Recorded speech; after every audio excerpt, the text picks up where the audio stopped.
really about us. This puts Nashville on another platform. I can recall one of my conferences that I went to, and we were just building up the black involvement in the caucus, and they said we didn't know Nashville was rocking like that. We knew what that meant, but they didn't know that we rock like that here in Nashville. So we're going to show them our Southern hospitality. Colleagues, if you haven't gotten registered, please get registered. Again, this is a prestigious conference for black electeds. And if you would join me, if you could just rise and just applaud our Madam President. She's the first ever of this conference from Nashville, our very own Councilwoman at Large, Sharon Hurd.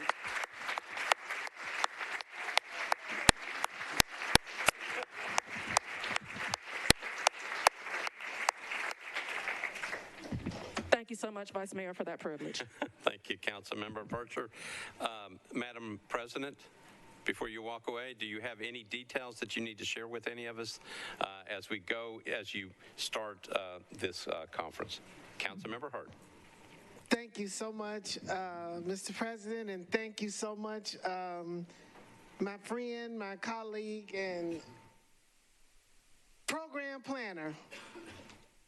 Thank you all so very much for that recognition, and yes, we do. Actually, tomorrow we will be hosting dinner for the executive team of the National Black Caucus of Local Elected Officials, as well as the executive director.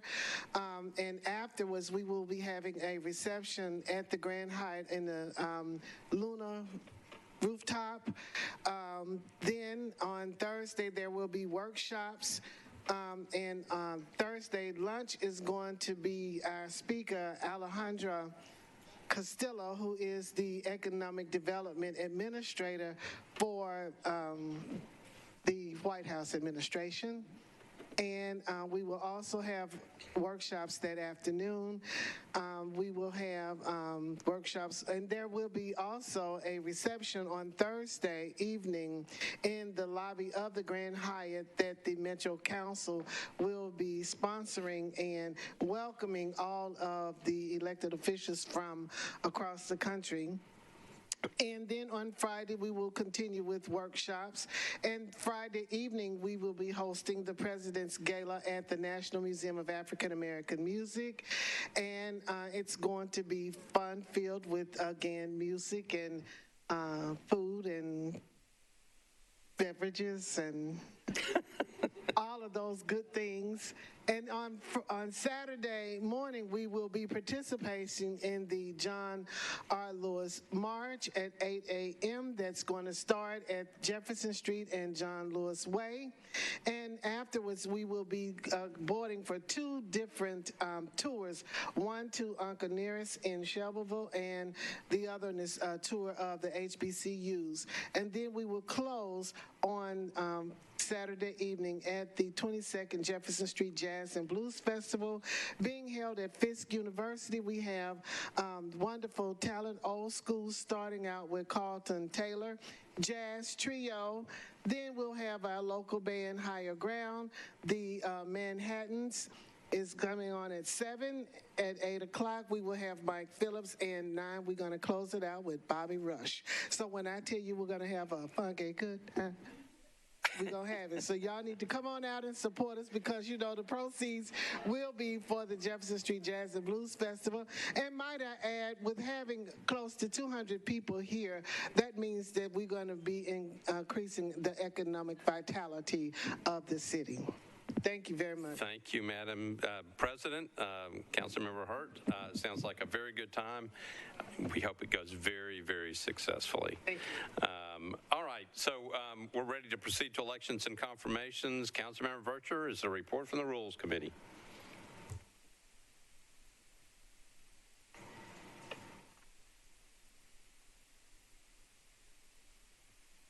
Let me get the agenda in my channel my inner vice mayor and put my glasses on. That's okay. Yes, Vice Mayor, for the employee board appointment of Mr. David Wiley, long for a term expiring on June 30th, 2025, Rules recommended a 2-meeting deferral, 7-4-0 against. For the Human Relations appointment of Ms. Arce for a term expiring on April 18, 2025, recommended approval, 8-4-0 against. Human Relations Commission appointment of Mr. Buggs, expiring April 18, 2025. We also, recommended approval, 8-4-0 against. For the Human Relations appointment of Mr. Dan Cadenas, we recommended deferral until the August 2nd meeting, 8-4-0 against, Vice Mayor. Okay. The Human Relations appointment of Ms. Charlton, term expiring April 18, 25. We recommended approval, 7-4-0 against. For the appointment, Human Relations Commission, Mr. Dakota Galban, expiring April 18th, 2025. We recommended approval, 7-4-0 against. For the Human Relations Commission appointment of Ms. Holmes for a term expiring on April 18th, 2025. We recommend approval, 7-4-0 against. And for the Human Relations Commission appointment of Mr. Kosar for the term expiring on April 18th, 2025. And also for the appointment of Ms. Kwashi, I know I probably messed it up, for a term expiring April 18, 2025. Both of them, Vice Mayor, we recommended approval, 7-4-0 against. I'm going to take the next two as well, Vice Mayor. The terms are the same. For the Human Relations Commission, the appointment of Mr. Charles Trauber for a term expiring on April 18, 2025, and also for Ms. Nguyen for a term expiring on April 18, 2025 for the Human Relations Commission. We recommended approval, 7-4-0 against. And for the Board and Parks Recreation appointment of Mr. DeLay, a.k.a. Pete, term expiring on April 30th. You like that, didn't you, Pete? April 30th, 2027. We recommended approval, 7-4-0 against, Vice Mayor. All right, let me make sure I've got this right. It looks like two of the appointments were deferred. The first one is Mr. David Wiley Long for Employee Benefits Board. That was deferred 2 meetings. That's correct, Vice Mayor. Okay, and then for the Human Relations Commission, the appointment of Mr. Dan Cadenas was deferred until August the 2nd. Again, right? Correct, Vice Mayor. All right, so everybody else, if I've got this right, let me make sure I've got it. Human Relations Commission, appointment of Ms. Edubina Arce, appointment of Mr. Marcus Buggs, appointment of Ms. Amy Charlton. That's Dr. Charlton, Vice Mayor. Dr. Charlton. Appointment of Mr. Dakota Galban, a doctor, or just, okay. Okay.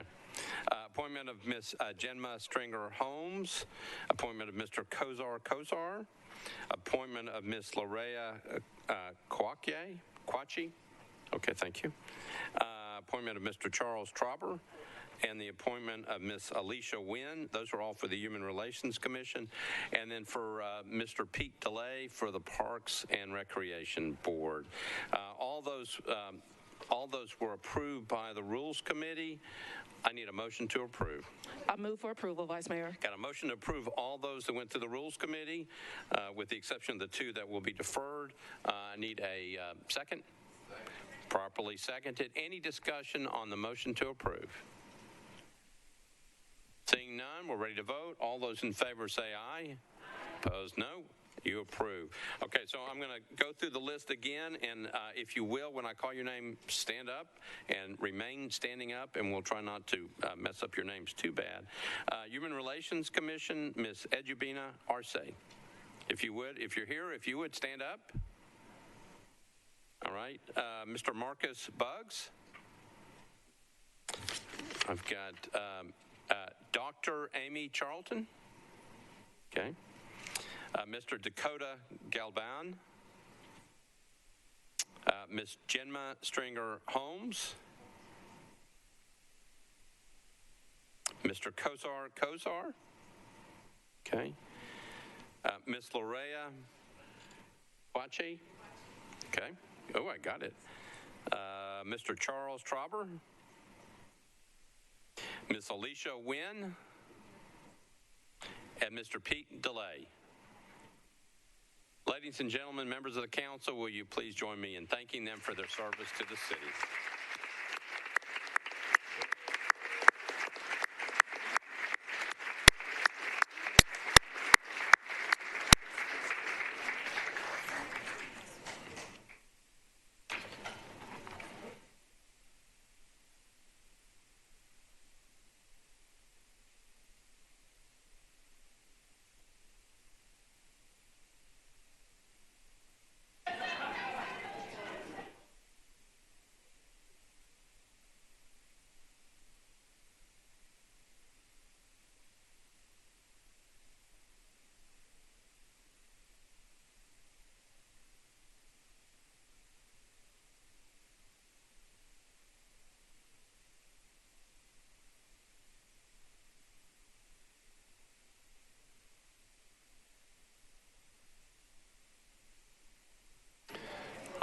we'll go ahead.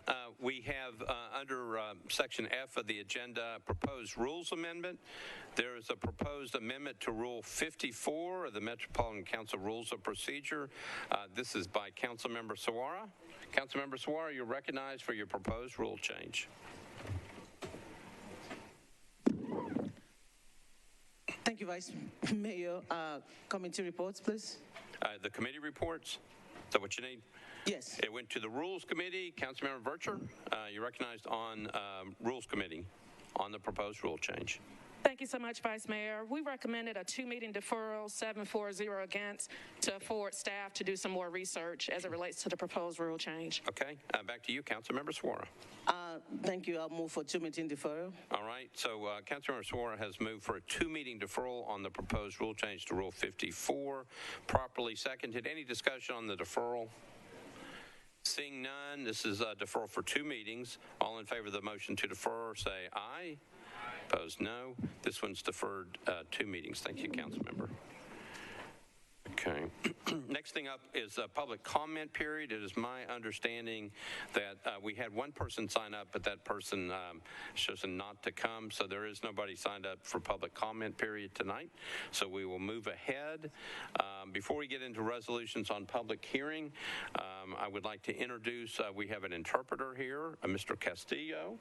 And his job will be to help anybody who needs assistance in terms of making presentations during our resolutions on public hearing. Mr. Castillo, you're recognized at the back podium. If you would just introduce yourself and tell the individuals in the gallery in Spanish how you can be of help. Thank you very much. Buenos días, buenas tardes, damas y caballeros. Mi nombre es Ricardo Castillo y estoy aquí para asistirlo en esta reunión. Y si ustedes necesitan interpretación, solamente tienen que acercarse a mí y yo los ayudaré. Muchas gracias. Dios los bendiga. Thank you. God bless. Gracias. All right. We are now ready for resolutions on public hearing. I really know my Spanish. I knew that one. All right. So we have 2 resolutions on public hearing. Here's how that works. I will call up the resolutions one at a time. Again, we have 2, and then refer to the sponsor unless the sponsor moves to defer the public hearing. Sponsor will call for a public hearing, then ask for a show of hands for those who are here in favor of the resolution, then ask for a show of hands who are here in opposition to the resolution. Anyone in favor wishes to speak, I ask you to come forward, find the microphone at the back podium, introduce yourself, and give us your address, and then you'll have 2 minutes in which to speak. I will then ask if anyone opposed wishes to speak. After that process, I will close the public hearing, refer back to the sponsor. We are ready for the first measure. It is by Councilmember Withers. It's RS 2022-1638. It's a resolution exempting Velvet Taco East Nashville, located at 301 Gallatin Avenue, from the minimum distance requirements for obtaining a beer permit. Councilmember Withers, you're recognized. Thank you, Mr. Vice Mayor. Could I get committee reports, please? Yeah, it goes to Government Operations. Councilmember Hancock. Government Operations voted to approve, 6 in favor, 0 against. All right, thank you. Back to you, Councilmember Withers. Thank you, Mr. Vice Mayor. I'd like to open the public hearing. Okay, declare the public hearing open. A show of hands of those who are here in favor of the resolution. Okay. A show of hands of those who are here in opposition to the resolution. I see no one in opposition. Those in favor wish to speak? Okay, come on up. Name, address, and then you'll have 2 minutes in which to speak. Thank you. I'm Will Cheek, 2803 Belmont Boulevard, Nashville, Tennessee. I am a legal counsel to Velvet Taco. I'm a liquor lawyer. I wanted to thank Councilmember Withers for sponsoring our resolution, and that's all. Thank you. All right, thank you. Anybody else wish to speak? All right. Declare the public hearing closed. Councilmember Withers. Thank you, Mr. Vice Mayor. I'd like to move approval. Okay, Councilmember Withers has moved for approval. Properly seconded. Any discussion? Seeing none, all those in favor of the resolution say aye. Opposed, no. You adopt. Item number 3, RS 2022-1639 by Councilmember Benedict. Resolution exempting 4602 Gallatin Pike from the minimum distance requirements for obtaining a short-term rental property non-owner occupied permit. Councilmember Benedict, you're recognized. Thank you, Vice Mayor. Committee reports, All right, please. Councilmember Hancock, Government Operations.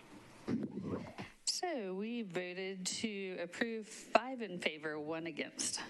Okay. All right, Councilmember Benedict, you're recognized. Thank you, Vice Mayor. I'd like to open the public hearing. Okay, declare the public hearing open. A show of hands of those who are here in favor of the resolution. Okay. Show of hands of those who are here in opposition to the resolution. I don't see anybody in opposition. Those in favor wish to speak? Don't see anybody coming forward. I declare the public hearing closed. Councilmember Benedict, you're recognized on your resolution. Thank you, Vice Mayor.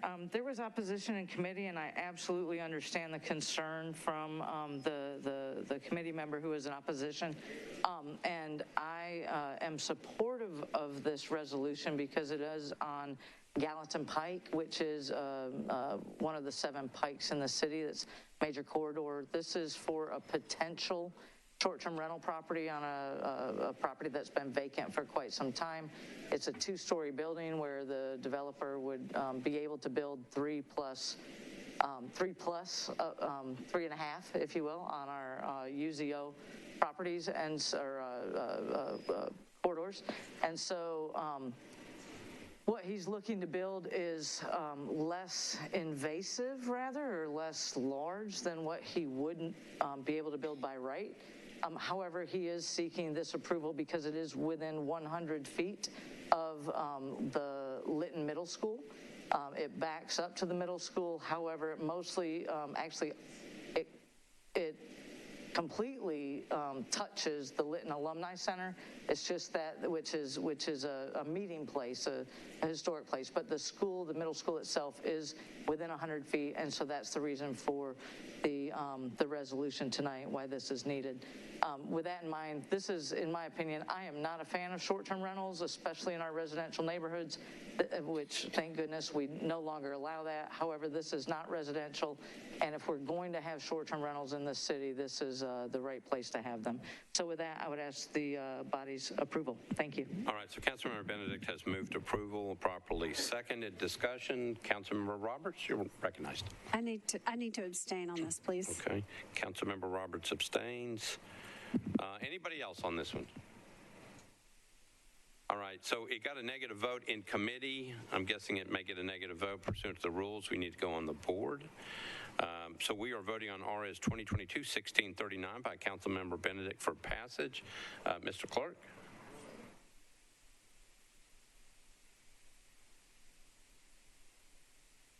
Oh, well, hold on. Councilmember Hauser.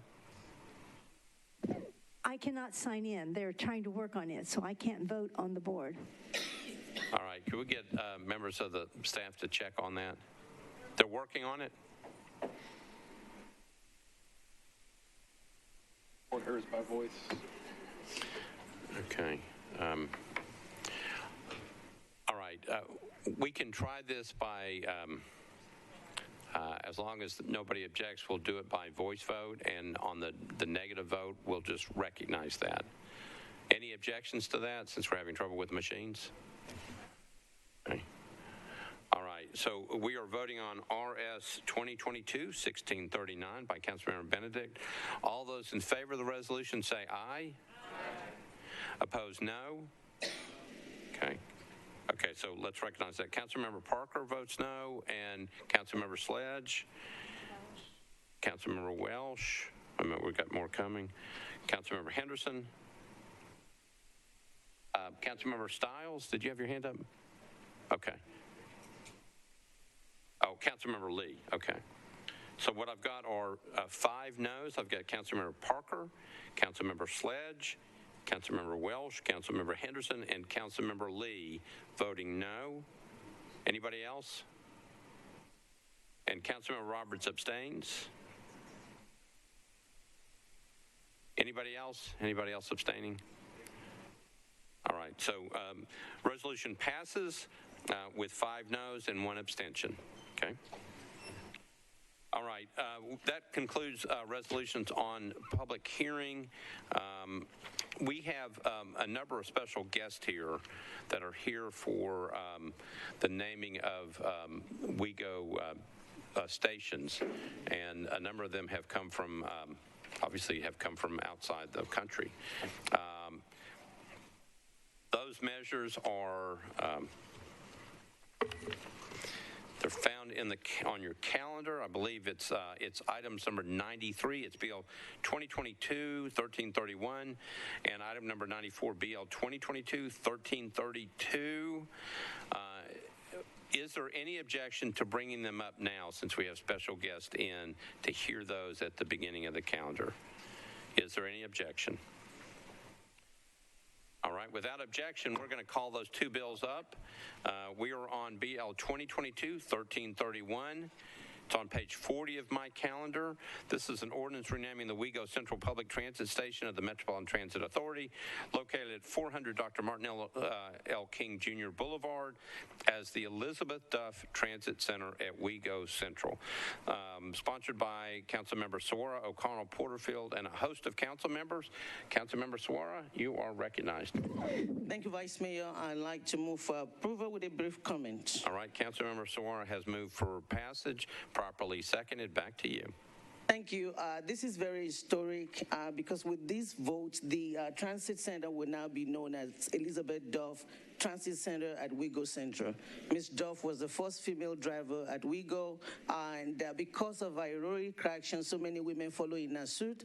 If you read the ordinance, you will see that because of her, other women joined, and as a result, Wego had to build a bathroom for women because of that. She's been recognized on NBC, New York Times, and a whole lot of others. So we want to, I'm so excited that we're doing this to honor her. I'm grateful for our family in the audience, and with that, I ask you all to approve this, and so that the center can now be the Elizabeth Duff Transit Center. Thank you. All right, thank you, Councilmember. Councilmember O'Connell. Thank you, Mr. President. Just wanted to commend Councilmember Suara for her work on this.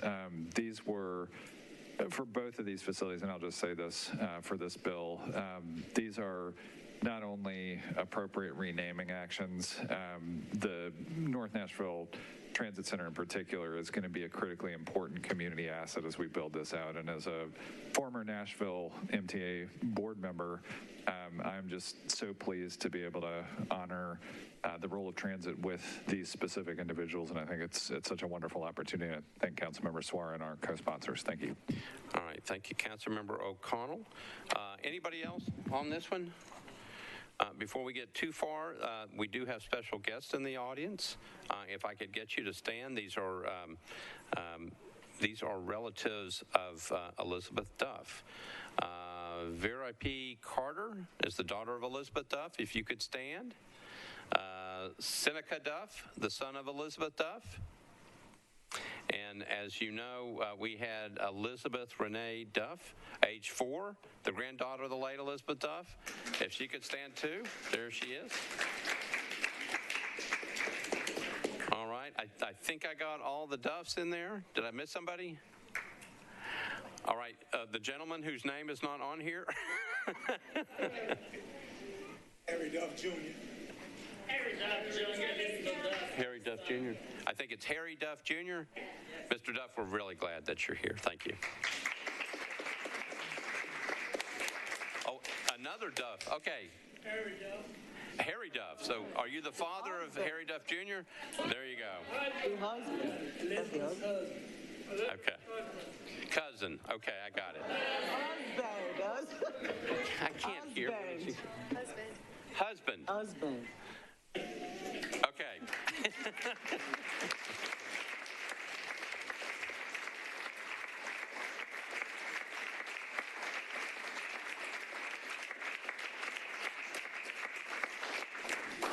And we haven't even passed the ordinance yet.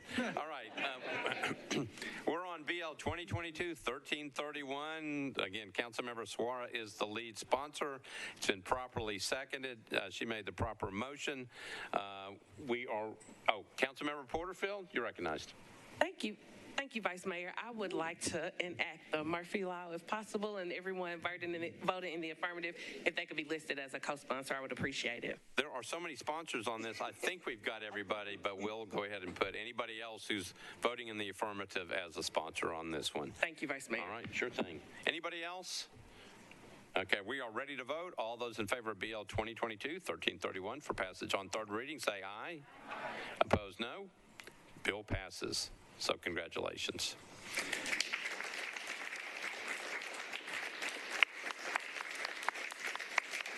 All right, we are now on BL 2022-1332. That's an ordinance naming the North Nashville Transit Center to be located at 2521 Clarksville Highway at 26th Avenue North, under the operation of the Metropolitan Transit Authority as the Ernest Rip Patton North Nashville Transit Center. Sponsors are Councilmember Saguara, Taylor, O'Connell, and a host of other council members. Councilmember Saguara, you're recognized. Thank you, Vice Mayor. I'd like to move for approval with a brief comment. All right, so I got a motion to approve, properly seconded. Back to you. Thank you. I hope this will play, and I want to seek your indulgence. Take your mattress away from you. It would continue. And they will open the gates, throw the mattresses out in the hall. You can take our mattress. Oh, yes. You can take our mattress. Oh, yes. You can take our mattress. You can take our mattress. You can take our mattress. Oh, yes. That was the late Dr. Ernest Rip Patton. Dr. Patton was a freedom rider, one of the civil rights icons in this town. The story was telling the mayor and I when we presented him with the key to the city along with the other civil rights icon last year was what happened when they were thrown in jail and the jailers would want to take the mattress because they were singing so loud. And then, so when they take the mattress, then they will sing too. And anybody that I've ever met, Dr. Patton, will know that he's a singer, has a beautiful voice. It is my honor to join with Go in renaming the North Nashville Transit Center after Dr. Ernest Rip Patton.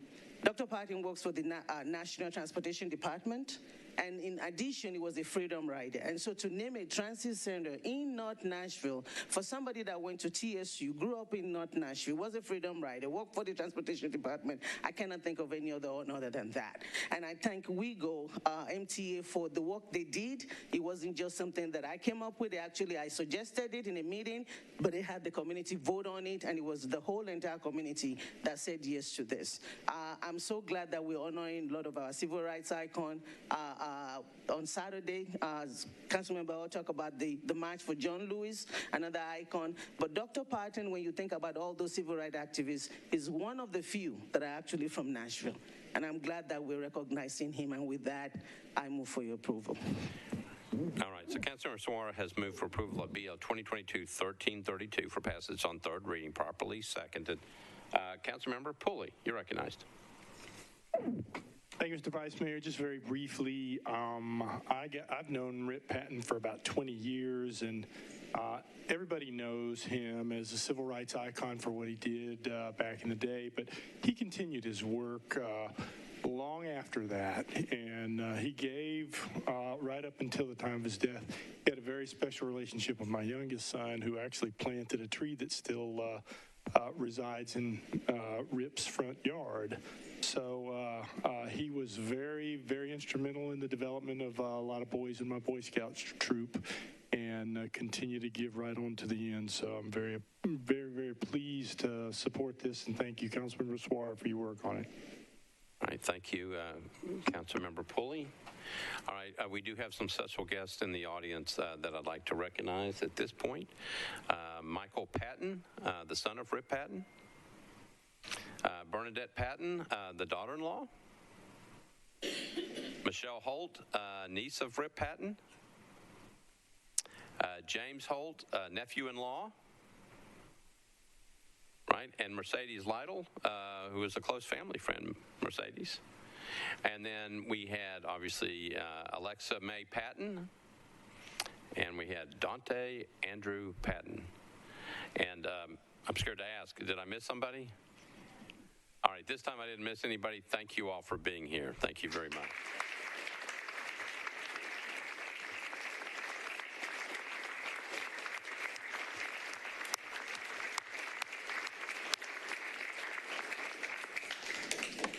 We are on BL 2022-1332 by Councilmember Saguara. It was moved and properly seconded. We're ready to vote. All those in favor of BL 2022-1332 for passage on third reading, say aye. Opposed, no. The bill is adopted. Congratulations. All right, that takes care of those two bills. We are now back on consent resolutions and resolutions. I am going to read those items that are on the consent agenda, and if there's anything that needs to be bumped off, let me know. All right, so the first one up is RS 2022-1640. That's item number 5. That's on consent. 1641 is on consent. 1642 on consent, 1643 on consent, 1644 on consent, 1645 on consent, 1646 on consent, 1647 on consent, 1648 on consent, 1649 on consent, 1650 is on consent, 1652 on consent, 1653 on consent, 1654 on consent, and 1657 is on consent. Anything needs to be bumped off the calendar, off the consent calendar? Make sure I've got it all right. All right. 1646 is on consent. Does it need to be pulled off? Okay. All right, 1646 has been pulled off. Anything else? All right, here is the bills, the captions on the consent resolution agenda. First of all, number 5, RS 2022-1640. Councilmember Alan Welsh and Suara, a resolution accepting a grant from the state of Tennessee, Administrative Office of the Courts, to the Metropolitan Government acting by and through the Davidson County Juvenile Court for the provision of interpreter translation services for parties with limited English proficiency. RS 2022-1641, Alan Welsh and Suara, resolution accepting a grant from the Tennessee Administrative Office for the Courts it's through the court proceedings for the provision of interpretation, translation services for court hearings which involve parties with limited English proficiency in the Davidson County trial courts. Item number 7, RS 2022-1642 by Councilmember Allen, resolution approving Amendment 3 to a grant from the Tennessee Emergency Management Agency to the Metropolitan Government acting through the Department of Finance to provide public assistance pursuant to Presidential Disaster Declaration number FEMA 4476-DRTN for costs incurred for severe storms, tornadoes, straight-line winds, and flooding on March 3rd, 2020. RS 2022-1643 by Parker and Allen. Resolution authorizing the Metropolitan Mayor to submit the 2022-2023 annual update to the 2018-2023 Consolidated Plan for Housing and Community Development to the U.S. Department of Housing and Urban Development. RS 2022-1644. Toombs, Parker and Allen. A resolution authorizing the Metropolitan Development and Housing Agency to negotiate and enter into a pilot agreement and accept payments in lieu of ad valorem taxes with respect to a multifamily housing project located at 3720 Clarksville Pike, known as Clarksville Pike. That's interesting. All right, RS 2022-1645 by Councilmembers Van Rees, Parker, and Allen. Resolution authorizing the Metropolitan Development Housing Agency to negotiate and enter into a pilot agreement, set payments in lieu of ad valorem taxes with respect to a multifamily housing project located at 35551, 3557, and 3561 Dickerson Pike, known as Dickerson Flats. RS 2022-1647 by Councilmembers Allen and Bradford. Resolution accepting a grant from the Tennessee Arts Commission to the Metropolitan Government through the Metropolitan Arts Commission, funding a nonprofit organization to nurture artists, art organizations, and art supporters in Davidson County. RS 2022-1648 by Allen and Evans. Resolution approving a modification of the Fire Marshal's Office fee schedule. RS 2022-1649, Allen, Evans, Welsh, and Suara. A resolution accepting a grant from the Tennessee Department of Health to the Metropolitan Government through the Board of Health to achieve sustained control and enhanced prevention to eventually eliminate tuberculosis as a public health threat in Tennessee. RS 2022-1650, Allen, Evans, and Bradford. Resolution accepting a grant from the Friends of Metro Animal Care and Control to the Metropolitan Government through the Board of Health to provide funding for the Safety Net Program, emergency medical care for shelter animals, and foster behavioral support. RS 2022-1652 by Councilmember Allen, Evans, and Welsh. Resolution approving Amendment 3 to a grant for the U.S. Environmental Protection Agency to the Metropolitan Government through the Metropolitan Board of Health for the ongoing collection of data on ambient air concentrations for fine particulate matter in Nashville, Tennessee. RS 2022-1653 by Allen, Bradford, Gamble, and Suara. Resolution approving an agreement between the U.S. Small Business Administration and the Metropolitan Government through the Nashville Public Library to strengthen and expand small business development in the local area. RS 2022-1654 by Allen and Young. Resolution approving an application for a congestion management air quality improvement grant, accepting a CMAQ grant through an intergovernmental agreement from the Tennessee Department of Transportation to the Metropolitan Government through NDOT and multimodal infrastructure for the acceptance of work to implement the Nashville Connector. And one last one, RS 2022-1657 by O'Connell, Evans, Virtue, and others, a resolution recognizing the 70th anniversary of Box 55 Association. Those are the resolutions on the consent agenda. Does anything need to be bumped off? All right, seeing none, we're ready for some committee reports.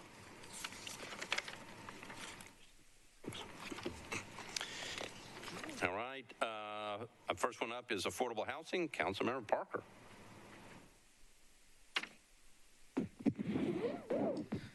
Thank you, Vice Mayor. Affordable housing considered RS 2022-1643, voted 7-4, 0 against. 1644 voted 7-4 and 0 against.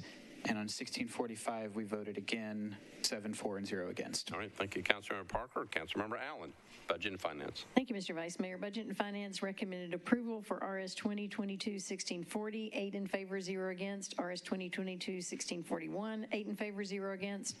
RS 2022-1642, 9 in favor, 0 against. RS 2022-1643, 8 in favor, 0 against. RS 2022-1644, 9 in favor, 0 against. RS 2022-1645, 9 in favor, 0 against. RS 2022-1647, 48, 49, 50, 52, 53, and 54, 8 in favor, 0 against. All right, thank you, Councilmember Allen. Councilmember Bradford, Public Facilities. Thank you, Vice Mayor. So we saw RS 2022-1647, and we voted 5 in favor, none against, and 1650, again, 5 in favor, none against. Okay, 1653.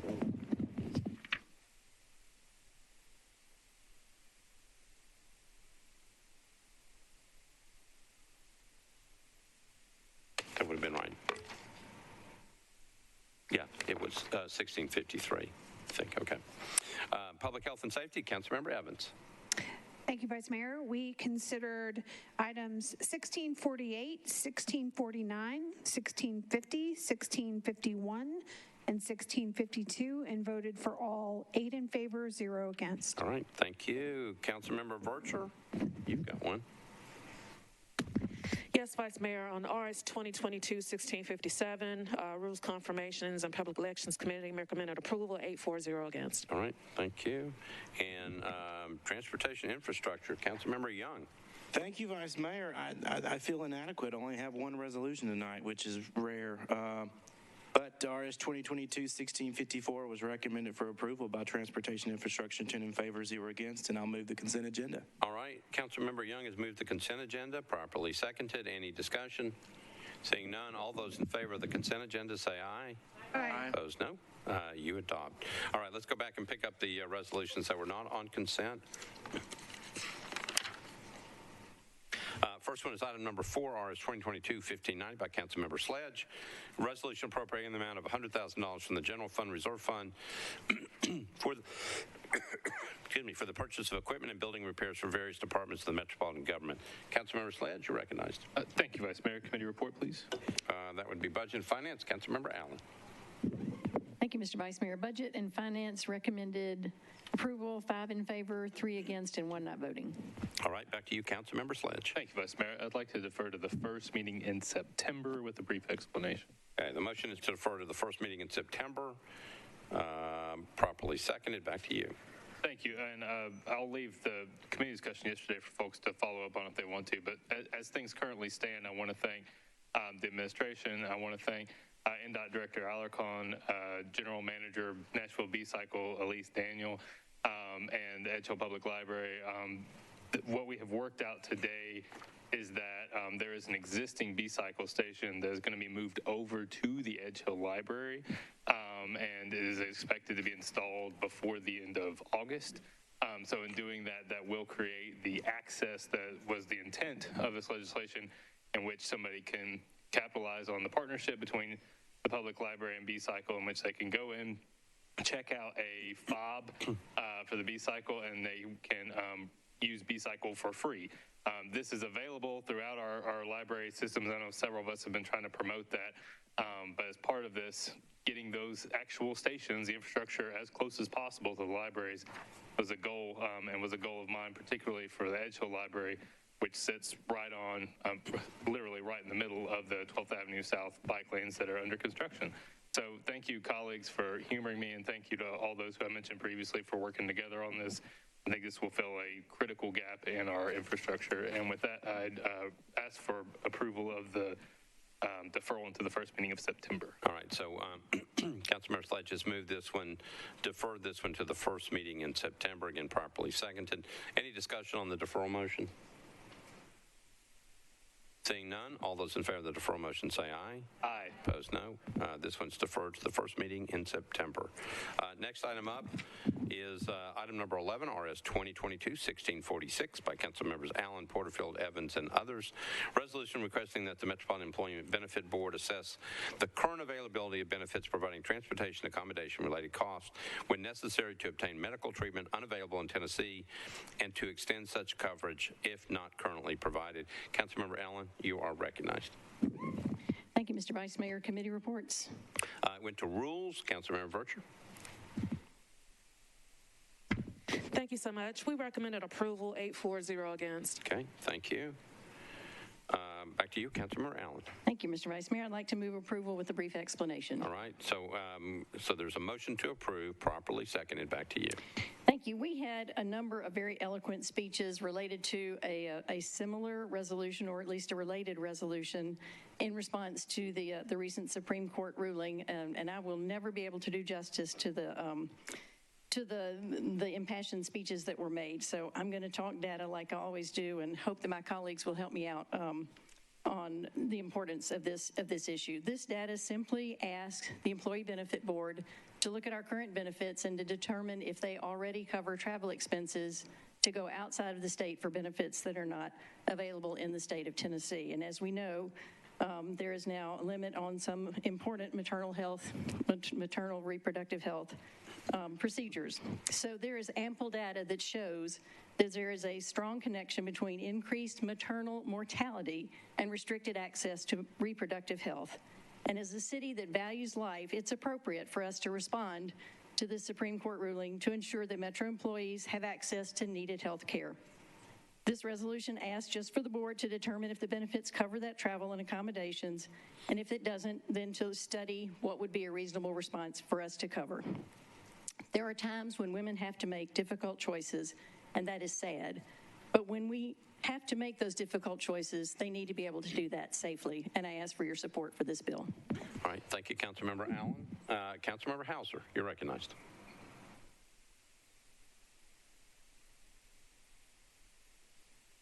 Wait a minute, you didn't push your button?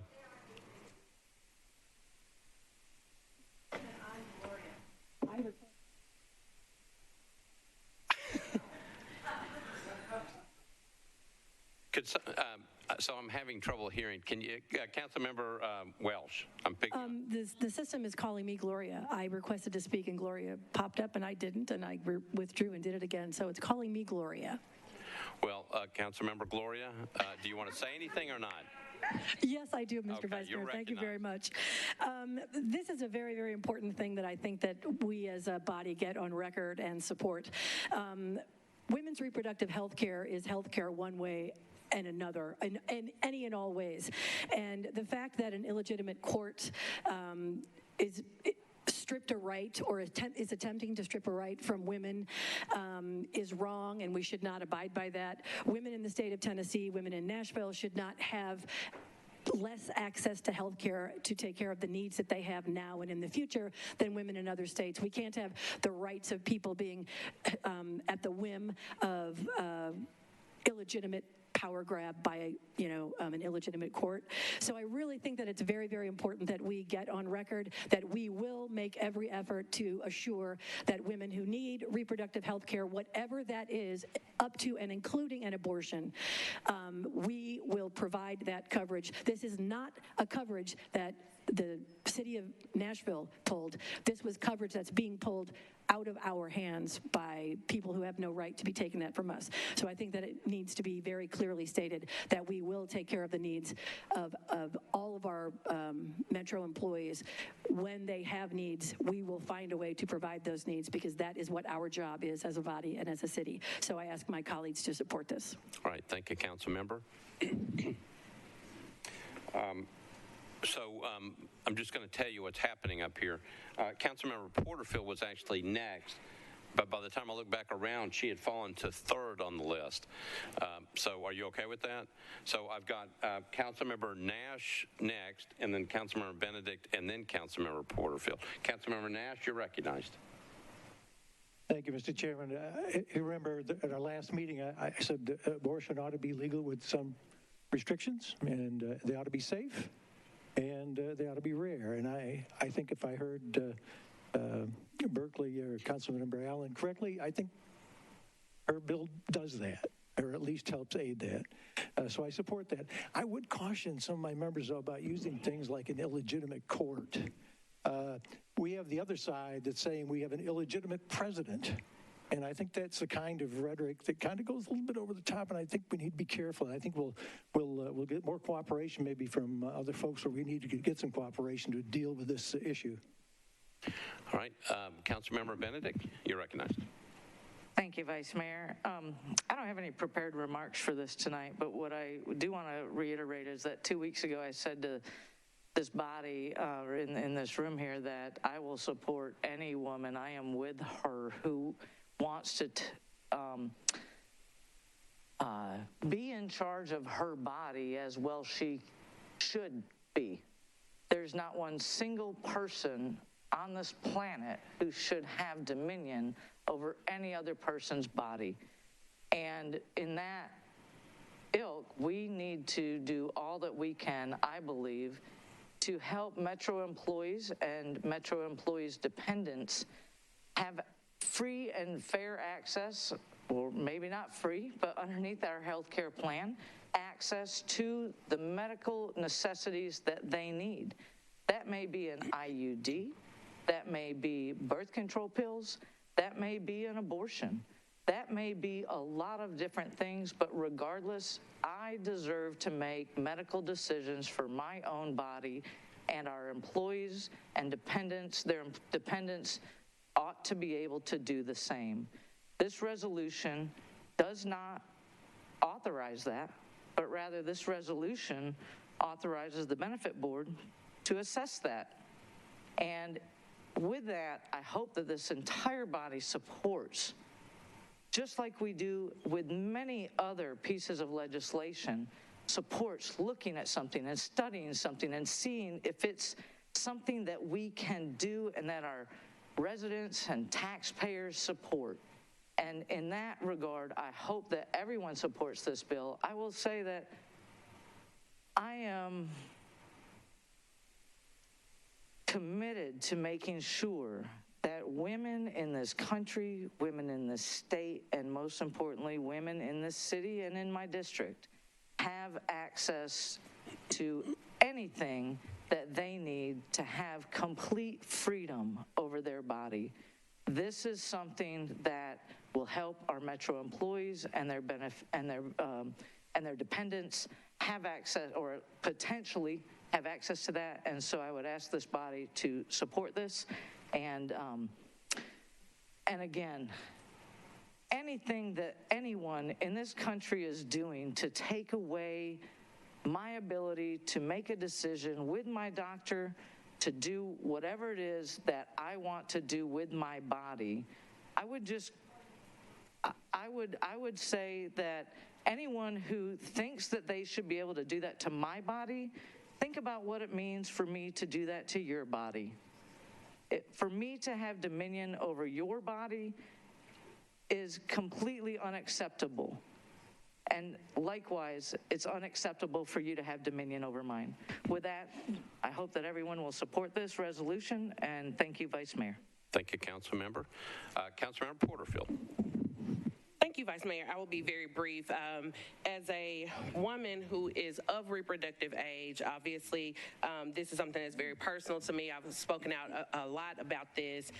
This is our opportunity, colleagues, to put our money where our mouth is. If we care about working class people in this city, this is our opportunity. What we know when Roe v. Wade was overturned, this is going to disproportionately impact poor communities and working class individuals. We know that while we have made great strides to improve pay for Metro employees, we know that some of our Metro employees are having to work 2 jobs just to make ends meet, and having to go out of town for procedures can be something that is a financial detriment. So by providing transportation, accommodation, and related costs, we are offering health care for our employees, and we are taking care of the people that are taking care of us. So again, please, colleagues, I ask you, put your money where your mouth is. I also want to lift up that this is not only going to benefit women, this also benefits trans men, non-binary individuals, anyone with a uterus that is able to reproduce. So we don't want to leave anyone out of this, and we want to make sure that we're going to bat for our employees that go to bat for us every day. And with that, colleagues, I ask you for your support. All right, thank you, Councilmember Porterfield. I've got Councilmember Murphy. Thank you. I definitely do not want to detract from any of the things that my fellow colleagues have said tonight in regards to reproductive health for women and transgendered male and anyone with a uterus. But I wanted to commend the sponsor and the administration and the benefit board that will be looking at this, because not only are we talking about those rights and services and what is basic human health care that we have a basic human right for, but what I appreciate that this resolution is also going to be looking at services that are not required or provided for in Tennessee. I have spent probably at least a third of the legislation I worked on at the Hill was battling at the state capitol, was battling insurance companies. The first bill I worked on was mandating insurance coverage for newborn hearing screenings. That was not something that was mandated by insurance. And so I really look forward to not just seeing the benefits for those of us who deserve and have reproductive needs and rights, but also for the things that our children, that our coworkers, that our colleagues, and those who are serving the city should have access to, whether that's cancer treatment, whether that's other screening, whether that is all sorts of things that we don't even know about because we're in Tennessee and insurance companies control our health care so much in this state. So thank you, Council Lady Allen, for making sure that was also included in this resolution. All right, thank you, Councilmember Murphy. Councilmember Stiles. Thank you, Vice Mayor. I am going to have to abstain from this vote in regards to a board affiliation, but I really want to commend the sponsor and everyone that is fighting for all the women that need a voice and need assistance. It is critical, and I appreciate all of you. Thank you, Councilmember Stiles. All right, nobody else in the queue? I think we are, I will try this by voice vote. I know that Councilmember Stiles is going to have to abstain. We are voting on RS 2022-1646 for passage. All those in favor of the resolution say aye. Aye. Opposed, no. And with one abstention, Councilmember Stiles. Resolution RS 2022-1646 passes. Okay. We are now on item number 16, RS 2022-1651 by Council members Allen, Evans, Welsh, and Bradford. It's a resolution approving Amendment 1 to a grant from the U.S. Department of Health and Human Services to the Metropolitan Government through the Metropolitan Board of Health to provide for the prevention, surveillance, diagnosis, and treatment of HIV/AIDS and to administer a Minority AIDS Initiative program. Councilmember Allen, you're recognized. Thank you, Mr. Vice Mayor. Can you repeat the number, please? It is item number 16, RS 2022-1651. 1951, thank you. Metro Board Budget and Finance recommended approval, 8 in favor, 1 not voting. All right, so that's Budget and Finance. Public Health and Safety, Councilmember Evans. We recommended approval, 8 in favor, 0 against. All right, back to you, Councilmember Allen. Move for approval. All right. Councilmember Allen has moved for approval, properly seconded. Councilmember Hurt, I think you have to abstain on this one. Okay. So any discussion on RS 2022-1651? Seeing none, we're ready to vote. All those in favor say aye. Aye. Opposed, no. 1 abstention. Councilmember Hurt, RS 2022-1651 passes. We're now on item number 20, RS 2022-1655 by Councilmember Allen and Young. It's a resolution approving a contract between the Metropolitan Government of Nashville and Davidson County and Waste Pro of Tennessee, Inc. for the provision of solid waste collection and collection of carts. Councilmember Allen, you are recognized. Thank you, Mr. Vice Mayor. Committee reports, please. All right. You've got one. I'll go to transportation first. Councilmember Young. Thank you, Mr. Vice Mayor. We recommended approval, 10 in favor, 0 against. All right, thank you. Budget and Finance. Budget and Finance recommended approval, 9 in favor, 0 against, and a move for approval. All right, so Councilmember Allen has moved for approval of RS 2022-1655 for passage, properly seconded. Any discussion on the resolution? Seeing none, all those in favor say aye. Aye. Opposed, no. 1655 passes. We're on item number 21, RS 2022-1656 by Councilmember Stiles. It's a resolution requesting the Department of Codes Administration to issue a monthly report to Council regarding codes enforcement after regular business hours. Councilmember Stiles, you're recognized. Thank you very much, Vice Mayor. Committee reports. Government Operations, Councilmember Hancock. Government Operations voted to approve, 5 in favor, 2 against. All right. Councilmember Stiles, you're recognized.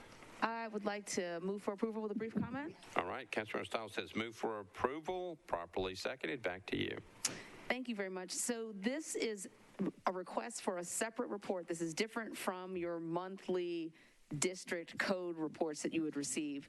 This report will specifically deal with nighttime violations and how they're being addressed. It would be on a spreadsheet. It would let us know the date that the complaint was filed, how long it had been sitting, when was it addressed, when was it closed out. This was the result of having a conversation about the co-response team during budget. And since the code said that they were not ready to do that and they wanted to do some more research, this enables them to provide us with that monthly information. So I'd ask for your support. Thank you, Councilmember. Councilmember O'Connell. Thank you, Mr. President. I appreciate this a great deal because we, in District 19, I'd say a surprising number of things that are in violation of property standards that would otherwise be enforced by codes happen after standard business hours for Metro. And this would actually, I think, help our constituents understand what some of the challenges are. So I'm here in full support of this. So thank you to Councilmember Stiles for raising this issue. Thanks. All right. Thank you, Councilmember O'Connell. Councilmember Young. Thank you, Mr. Vice Mayor. I'll be voting no on this because this, if we want some information from the Coast Department, call them, pick up the phone, or email them and ask them. I mean, this just seems a little ridiculous to me. I mean, this is just kind of silly. Like, why do we need to go on the record to request an Excel spreadsheet? Lord have mercy. Thank you, Mr. Vice Mayor. Thank you, Councilmember Young. That is everybody in the queue. Since we're going to have a no vote, we're going to go on the board.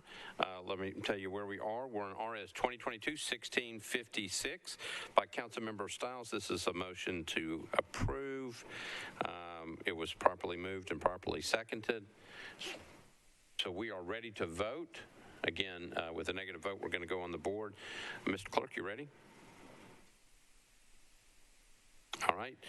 We're on RS 2022-1656. The motion is to approve. Mr. Clerk, open up the machines.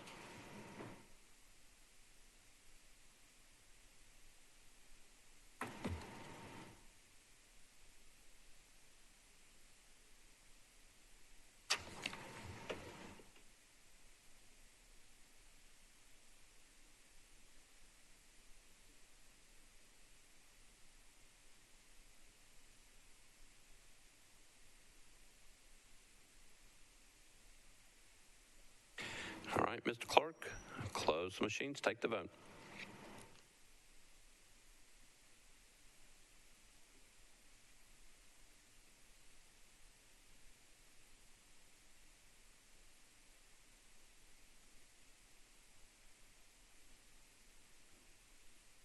It looks like ayes 18, noes 13, 2 abstention. The resolution passes. Right? We are on, I think that takes care of everything on the resolutions. We have 3 late resolutions. The first one is a resolution honoring the life of Mr. Vernon Winfrey. Councilmember Hurt, you are hold on.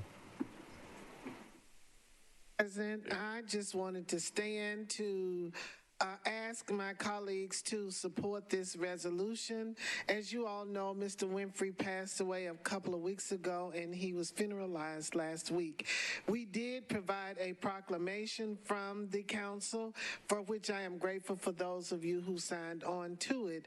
Mr. Winfrey was not only a former council member, but a business owner, and it was interesting that he was still alive and had a street named after him. I guess that can happen when your daughter is Oprah, huh? So, but he did do a lot in the community for so many. It was just amazing of the people who were lined up to give. I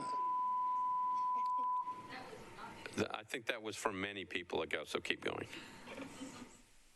Accolades to him for the things that he did in the community. So I wanted it to be a part of our record of recognizing the life of Mr. Vernon Winfrey, and I ask you all to please sign on as we celebrate his life. Councilmember Hurt, would you like everybody to sign on, and everybody who votes aye to be listed as a sponsor? Thank you. Without objection, that will be done. I've got a committee report coming in. Councilmember Vercher. Rules Committee. Is that the Murphy rule? Okay, great. Councilmember Vercher. Yes, Vice Mayor, we recommended approval, 7-4-0 against. Okay, thank you. So Councilmember Hurt is moving approval of the late file resolution. I'm sorry, it was no objections. No objections. Yeah, wrong so report. We're going to have to suspend the rules. I'm sorry. I was looking at the Rules Committee report. So did you all take this one up as also just looking at the resolution, Councilmember Vercher?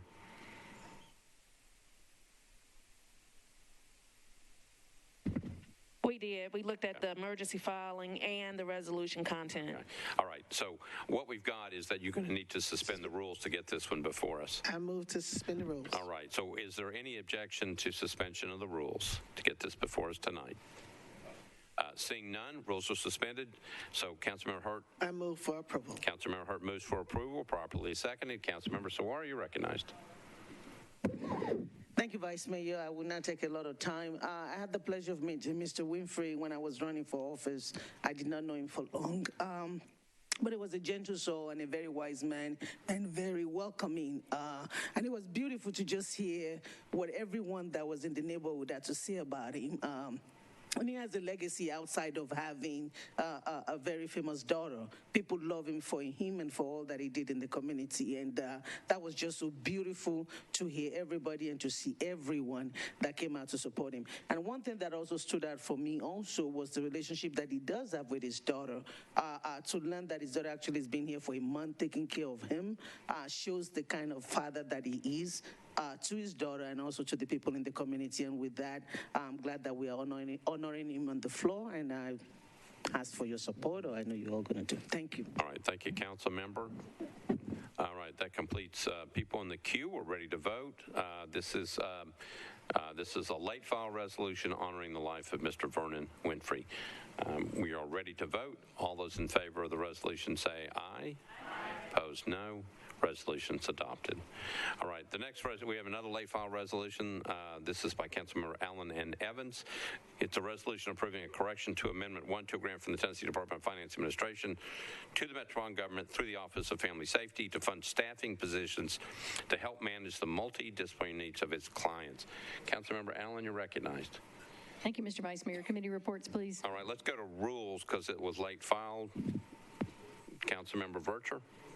Thank you so much, Vice Mayor. There were no objections. All right. So, Councilmember Allen, let's go ahead and get the rules suspended so we can get this. I would like to ask for a suspension of the rules. All right. Because it was late filed, Councilmember Allen has moved to suspend the rules to get this one before us tonight. Any objections to suspension of the rules? Seeing none, rules are suspended. We've got committee reports, Public Health and Safety. Councilmember Evans? Did it come to you all? This is late file resolution for the Office of Family Safety. Yes, we considered it and voted 8 in favor, 0 against. All right, and then back to Budget and Finance. You also had it.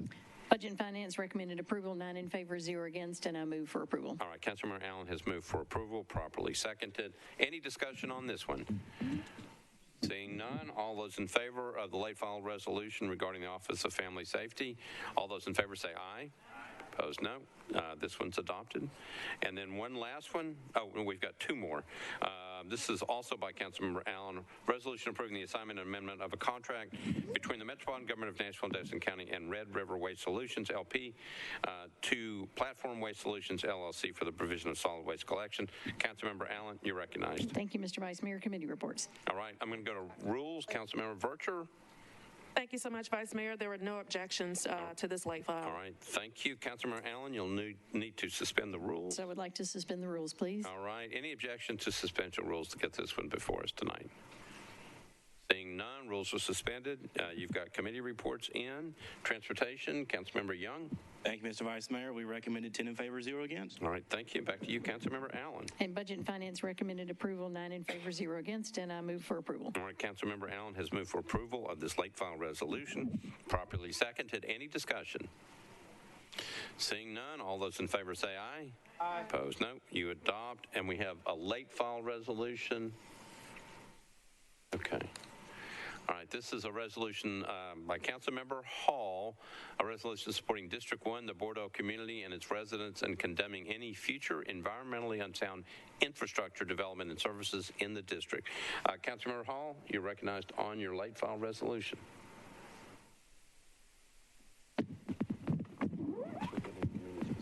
Committee reports, please. All right, Rules Committee, Councilmember Vercher. Thank you so much, Vice Mayor. There was no objections on the filing, and we recommend approval for the resolution, 7-4-0 against. All right. Councilmember Hall, you're going to need to move to suspend the rules.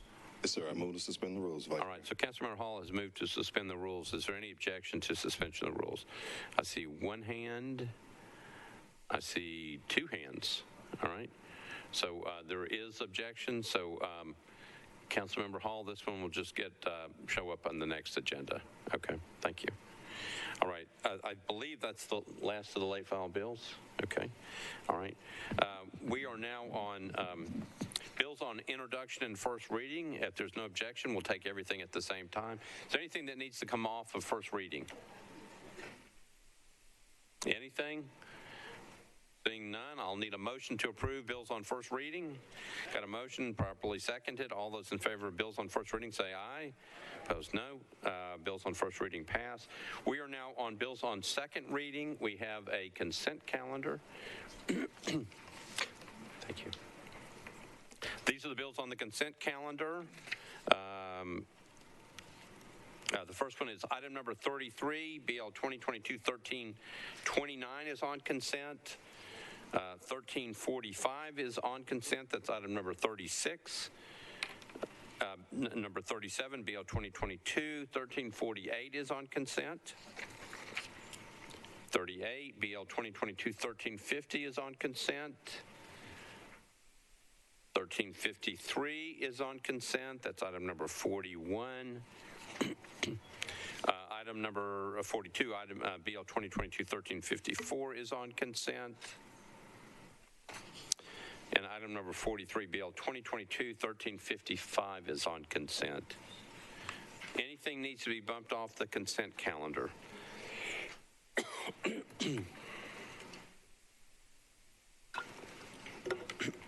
All right, seeing none, let's go over the bills on consent. Start on item number 33, BL 2022-1329, by Council Members Allen and Bradford. It's an ordinance permitting the Metropolitan Tourism and Convention Commission to hold its public meetings at the offices of the Nashville Convention Visitors Court.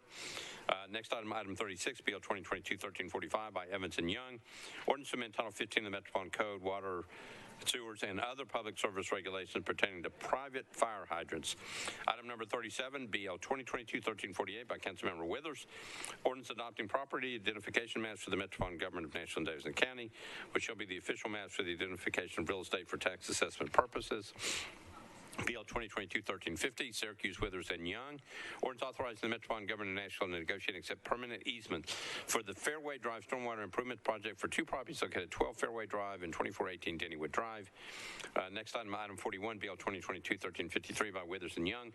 Ordinance authorizing the Metropolitan Government to accept new water and sanitary sewer mains, fire hydrant assemblies, sanitary sewer manholes, and easements for property located at 4775 Drakes Branch Road, also known as Drakes Branch Phase 2. BL 2022-1354 by Cash, Withers, and Young. Ordinance authorizing the Metropolitan Government to abandon existing water and combination sewer mains, combination sewer manholes, and easements, relocate a fire hydrant assembly, and to accept new water and combination sewer mains, combination sewer manholes, and easements for two properties located at 2600 Jessingley Drive and 2555 West End Avenue. That's Cash, Withers, and Young. And the last one on second reading, BL 2022-1355 by Rutherford, Withers, and Young. Ordinance authorizing the Metropolitan Government to accept new water and sanitary sewer mains, fire hydrant assembly, sanitary sewer manholes, and easements for four properties located on Cane Ridge Road, also known as the Parks at Cane Ridge Phase 1, Rutherford, Withers, and Young. Anything needs to be bumped off of the second reading consent calendar? Bradford? I think he's just kidding me. Councilman Bradford, did you have one? Yes, 1329 needs to be bumped from consent. Okay. All right, 1329, which is item 33, has been bumped. Okay.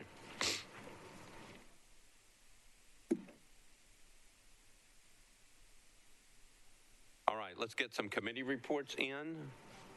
I've got Planning and Zoning, Councilmember Withers. Thank you, Mr. Vice Mayor. Planning and Zoning met, and we considered ordinances BL 2022-1345, 1348, 1350, 1353, 1354, and 1355, and we recommended approval of each of those 7 in favor, 0 against, 0 abstentions. Okay, thank you. I've got Public Health and Safety, Councilmember Evans. Yes, we considered everything. It was all 8 in favor, 0 against. Sorry, I don't know which bill number it we're on. It was 1345. Thank you. 8 in favor, 0 against. You did a good job of covering that. Thank you. All right, and the last one is Councilmember Young, Transportation. Well, we considered everything else. Items, let's see, BL 2022-1353, 1354, 1355, 1345, and I did those backwards, and 1350, I apologize. Well, we recommended approval of all of those, 10 in favor, 0 against, and I'll move approval of the second reading consent agenda. All right, so I got a motion to approve the second reading consent agenda, properly seconded. Any questions? Any discussion? Seeing none, all those in favor say aye. Aye. Opposed, no. Second reading consent agenda is adopted. Okay, now we're going to go back and pick the ones up that were not on second reading consent. BL 2022-1115, item number 30 by Council Members Mendez, Rosenberg, Allen, and others. Ordinance amending section 13.08.080 of the Metropolitan Code of Laws pertaining to the use of license plate scanner technology to exclude assisting with immigration enforcement as an allowed use of LPR. Councilmember Mendez, you're recognized. I think the council director will tell us that Rule 43 causes an automatic deferral because I asked for a more than 90-day deferral last time, so I think it gets kicked to August 2nd. It gets kicked without a motion. That's or right. action. It goes automatically to the next meeting. Thank you. It'll be heard on the first meeting in August. Okay. Okay. Next one up is item number 31, Bill 2022-1168 by Councilmember Stiles and Sepulveda. Ordinance to amend sections 9.20.020 and 9.20.060 of the Metropolitan Code of Laws to amend the noise provisions relative to motor vehicles and to authorize the Department of Codes Administration to enforce excessive noise provisions. Councilmember Stiles, you're recognized. Thank you, Vice Mayor. Committee reports, please. Government Operations, Councilmember Hancock. We also had an amendment to consider on this, and we passed the amendment, 6 in favor, 0 against, and then we moved to defer the bill as amended 2 meetings, 5 in favor, 2 opposed. Okay, thank you. Councilmember Stiles, you're recognized. Thank you, Vice Mayor. I am good with that 2-meeting deferral. Okay, so Councilmember Stiles, let me make sure you're clear. This is the third deferral on this, so it's an automatic. It's deferred indefinitely, but you can always bring it back. So you can defer, but that's what it's going to be called for. So Councilmember Stiles has moved to defer this indefinitely. Properly seconded. Any discussion on the deferral? All right. Councilmember Stiles? Yes, thank you. So I will bring it back, and this gives us a little bit more time to do a deep dive on figuring out how this could potentially be structured. All right, thank you, Councilmember. So this one is going to, Councilmember Stiles has moved to defer this one indefinitely, properly seconded. Nobody else left in the queue. We're voting on a deferral motion. All those in favor of the deferral motion, which is indefinite, say aye. Opposed, no. No? Councilmember Cash votes no on the deferral. Okay. All right. So, but the motion to defer indefinitely passes. All right. We're now on item 32, BL 2022-1250. This is an ordinance to amend Title II of the Metropolitan Code of Laws to create the Nashville Entertainment Commission. Councilmember Stiles, Welch, Toombs, and others. Councilmember Toombs, you're recognized on your bill. Stiles. Would I say Toombs? Yeah. Sorry. Councilmember Toombs, you're recognized on your bill, but I'll go to Councilmember Stiles. Councilmember Stiles, you're recognized. Thank you very much, Vice Mayor. I actually will move to defer this for 1 meeting. All right, let's get some committee reports. Committee reports, sorry. All right, Budget and Finance, Councilmember Allen. Thank you, Mr. Vice Mayor. Budget and Finance considered 2 substitutes, one from Councilmember Stiles, which we've approved 4 in favor, 2 against, and 3 not voting, and then a second substitute by Councilmember Swope, which we did not approve, 2 in favor, 1 against, and 6 not voting. And then we sort of considered the whole thing as a group and voted 2 in favor, 1 against, and 5 not voting. All right, thank you, Councilmember Allen. Public Facilities, Councilmember Bradford. Thank you, Vice Mayor. After a lengthy discussion, the Public Facilities Board voted 4 in favor, 2 against, 1 not voting for a 2-meeting deferral. Okay, thank you. Councilmember Stiles, back to you. Thank you very much. I actually also wanted to ask about doing a public hearing for this for the next meeting. So it's the procedure to ask for it now in advance. Ms. Darby? Or give us just a second. We're checking.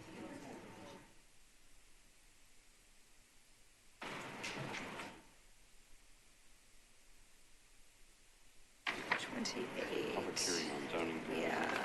28.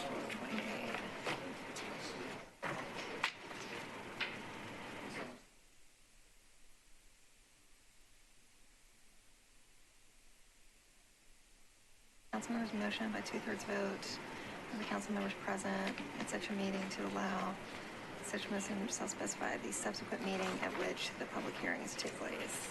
Are you on 28? Yeah.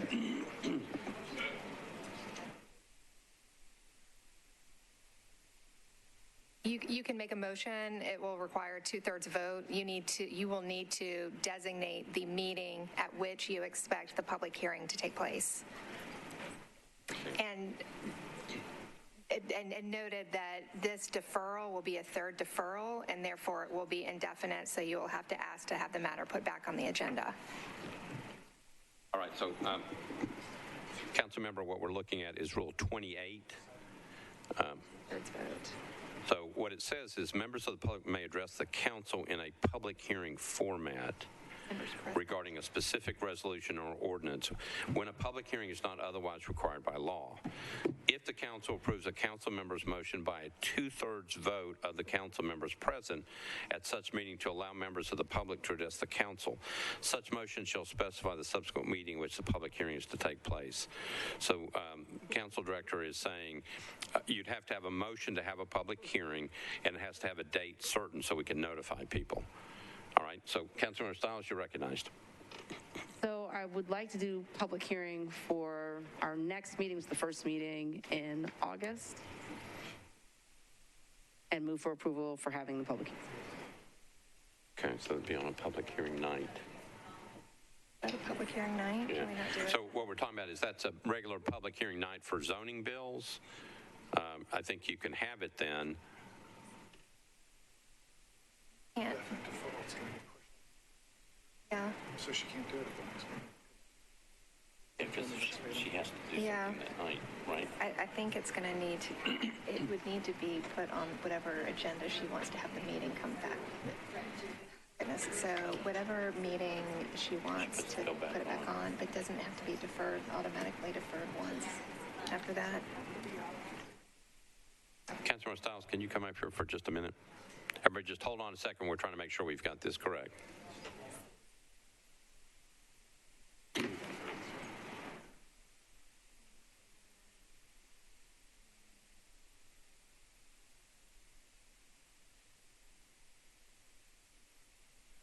Okay, so it doesn't have to be deferred. Okay, so what's going to happen is that when you defer, it's going to be deferred indefinitely. You got to put it back on notice. Okay. Okay, so, but then once you have the bill, you have to do something with it. You can't defer it again. Right. Yeah. Right? But So you're you'll going to need, have the public hearing at the same time. yeah, you'll need to have your public hearing the date that you want to have it back on the agenda.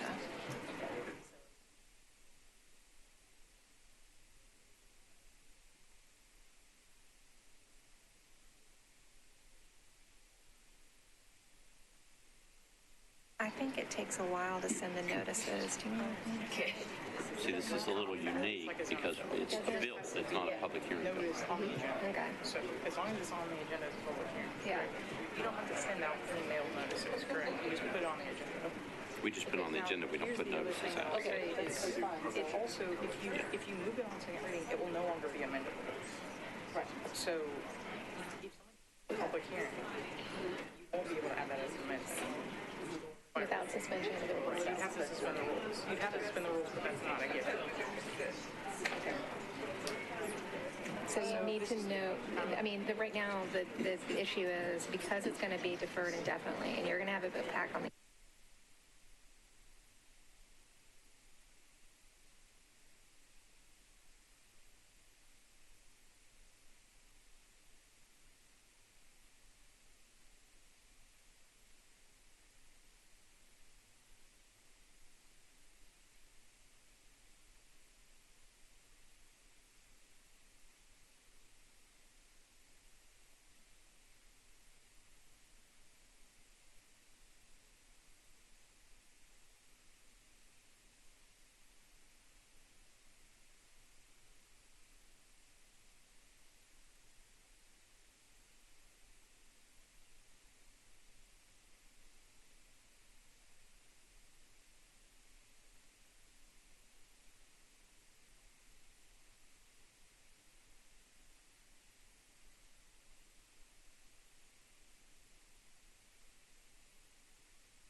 Councilmember Stiles, you're recognized.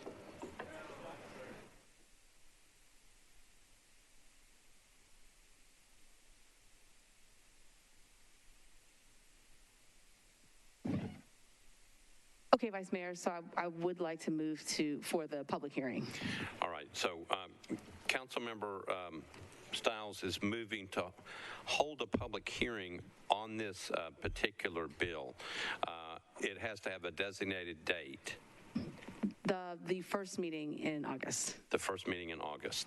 All right, so what we're voting on is, again, there's a motion to have a public hearing on this bill at the first meeting in August.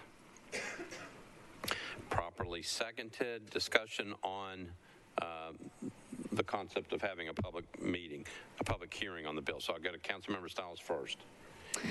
Thank you very much, Vice Mayor. And so there's been lots of back and forth and lots of conversation in regards to the creation of this commission. And I had hoped prior to this meeting to have a public gathering for stakeholders, and I wasn't able to.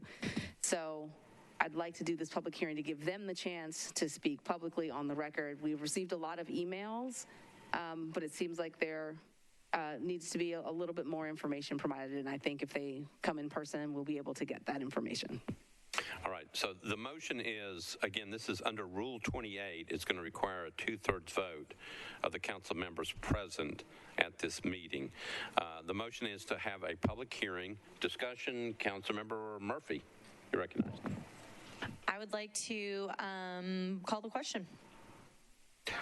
All right, so Councilmember Murphy has called the previous question. It's a proper motion. We're not voting on the public hearing. We're voting on the previous question. All those in favor of the previous question say aye. Aye. Opposed, no. Previous question prevails. Nice try, Councilmember Withers. All right, so we are voting on whether to have a public hearing on the first meeting on August on BL 2022-1250. Mr. Clerk, this is going to require us to go on the board. Okay, remember, we're voting on having a public hearing on the first meeting in August on BL 2022-1250. Requires approval of 2/3 of those members present. Before we vote, Council Director, how many people do we have in the audience?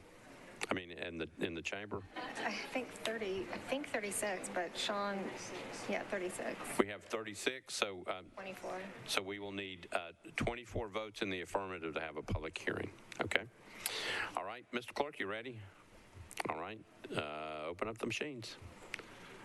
We're voting on having a public hearing on this bill on the first meeting in August, excuse me. And right now it's 0 to 0 to 0. Yes.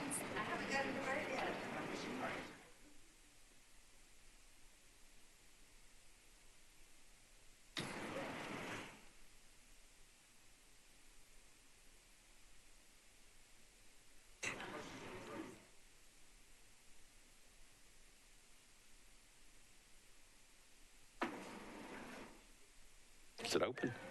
Okay. Oh, yeah.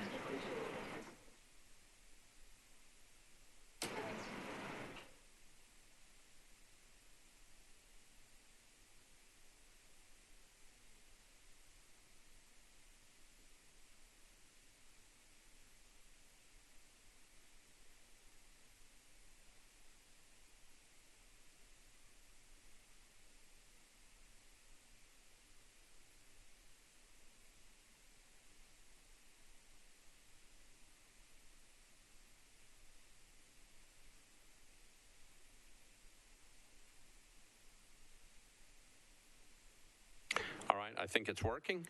Is it working? All right.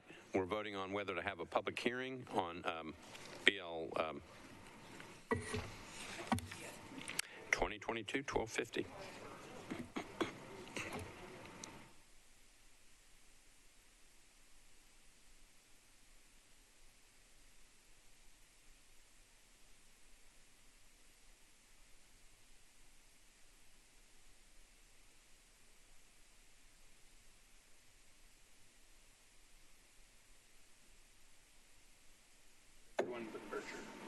Councilmember Councilmember Vercher? You want to vote?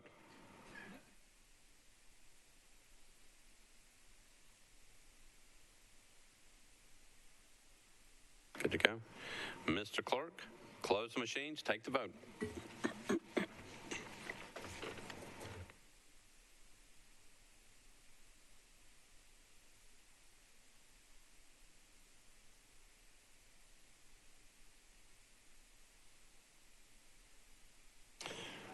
There were 19 yeses, 12 noes, 5 abstentions. It needed 24, so the motion fails. All right, so Councilmember Stiles, we're back to you. Thank you, Vice Mayor. So I will defer it indefinitely, but I want to bring it back for the next meeting. All right, so the motion is to defer indefinitely Bill 2022-1250, properly seconded. Discussion on the deferral motion. I've got people in the queue. Councilmember Allen on the deferral motion. Councilmember Parker on the deferral motion. Councilmember Murphy on the deferral motion. You're on the board. Okay. Councilmember Young.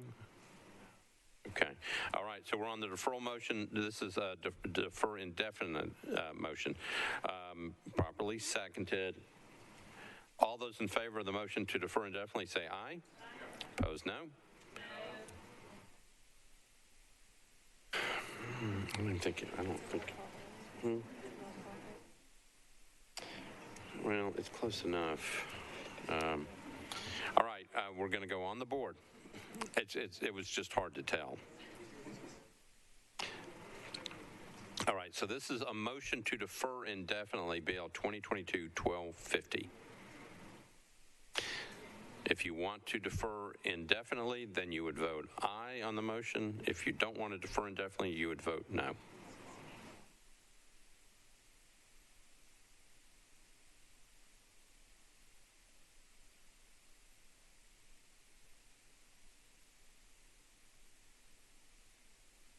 All right, Mr. Clerk, open up the machines. Again, it's a motion to defer indefinitely. If you want to defer indefinitely, you'll vote aye. If you don't want to defer indefinitely, you'll vote no.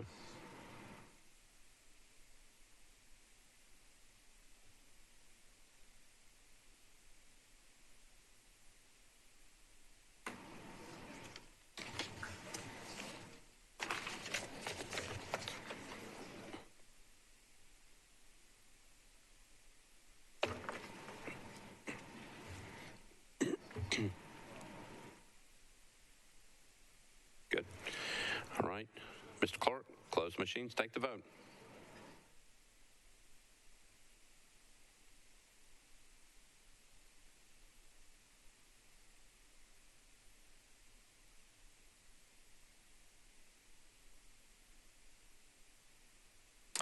Ayes 22, no 7, 7 abstentions. The motion passes, so the bill is deferred indefinitely. Okay. All right, we're on to item number 33, Bill 2022-1329 by Council Members Allen and Bradford. It's an ordinance permitting the Metropolitan Tourism and Convention Commission to hold its public meetings at the offices of the Nashville Convention and Visitors Corporation. Councilmember Allen, you're recognized. Thank you, Mr. Vice Mayor. Committee reports, please. All right, public facilities, Councilmember Bradford. Thank you, Vice Mayor. Public facilities voted 5 in favor, none against, to approve and re-refer back to Budget and Finance Committee. Okay, so you voted to approve the bill but re-refer it back. All right, Councilmember Allen, you're recognized. Thank you. So I move to approve and re-refer to the Budget and Finance Committee. I presume that will be on third reading at that point. Is that correct? All right. So the motion is to approve on second reading but re-refer back to public facilities. That's the motion, properly seconded. Discussion. Councilmember Syracuse? That was re-refer. It was requested by the chair of public facilities to re-refer it back to budget and finance. Okay, so you don't want it, you want it back in budget? If I may, can I? Councilmember Syracuse. The discussion in the committee was that, thanks to Councilmember Taylor's questions and inquiry, we'd like to see kind of the delta between the cost of holding the meeting in a metro facility versus getting MNN staff off-site and what the difference in cost would be. So we just wanted to have that for transparency's sake. Thank you. All right, so let me make sure I've got this right. Okay, so the bill was only referred to public facilities, but in public facilities, they want to refer it back over to Budget Committee. So it had been to budget earlier. All right. And we'll take it back. You want it back in Sure. budget? Okay. Okay, do you want it back in public facilities or no? No, okay.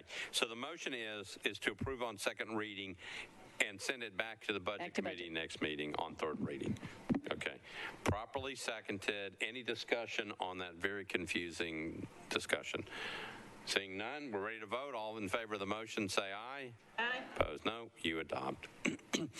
We're on BL 2022-1343 by Councilmember Hurt. Ordinance to amend Title III of the Metropolitan Code of Laws to create a new chapter relative to the hiring or selection of the head of a department or the executive director of a department, board, or commission. Councilmember Hurt, you are recognized. Yes, I have an amendment. I want to move the substitute. All right, let's get the committee report. I'm sorry, committee report. I've got Government Operations, Councilmember Hancock. Government operations was unanimous again, 7 in favor, 0 against. All right, did y'all take up the amendment or no? We did, 7 in favor, 0 against on that as well. And I got Human Services, Councilmember Welsh. You got that one? Thank you, Mr. Vice Mayor. Human Services took up 1343 and voted 4 in favor, 0 against for both the bill and the amendment. All right, thank you. Now, Councilmember Hurt. Move for approval. All right, so Councilmember Hurt has moved for approval, properly seconded. You've got an amendment that you want to put on, correct? Yes, basically what has happened is that we wanted to make sure that we had some transparency and inclusion in the way that we do the process of hiring and selecting directors of our departments. And to codify a practice that's already been done by Human Resources is basically what this bill does. When I first initially submitted it, I did it with the Human Relations Commission, which was the inadequate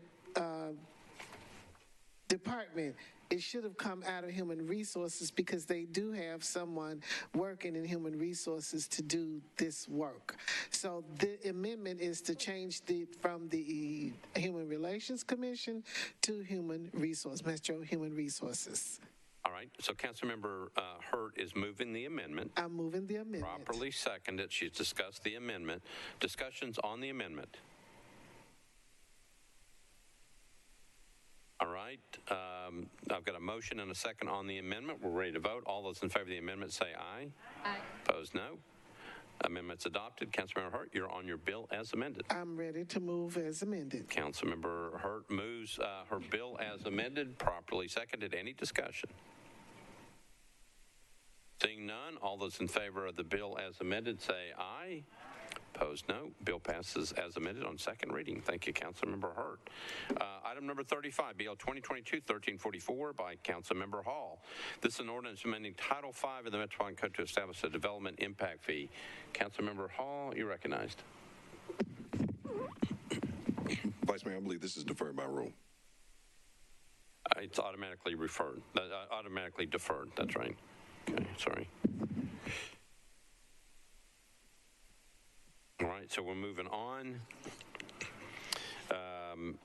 Item number 39 is next, BL 2022-1351 by Councilmember Stiles, Withers, and Young.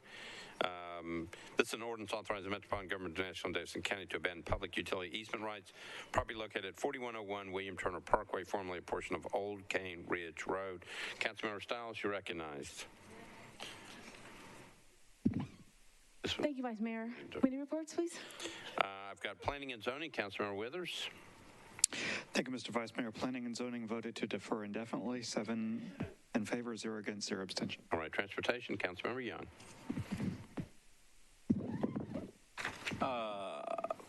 I apologize. That's okay. You're on item number 39, BL 2022-1351.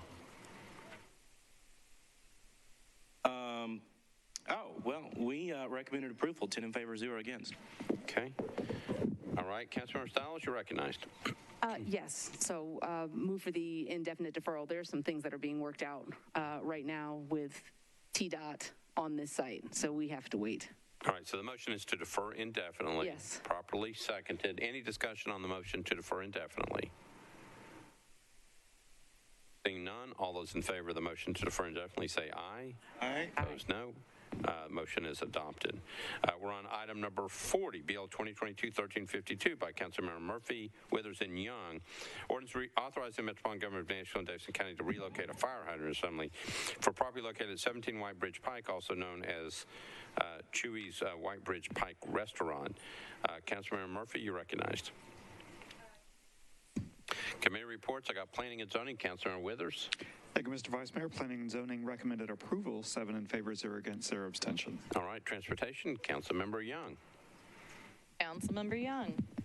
This is item number 40. Yes, I do believe that due to Councilmember Murphy's failure to get her letter to me in time, we actually approved this, 10 in favor, 0 against. All right. Sorry, pal. I was in the room.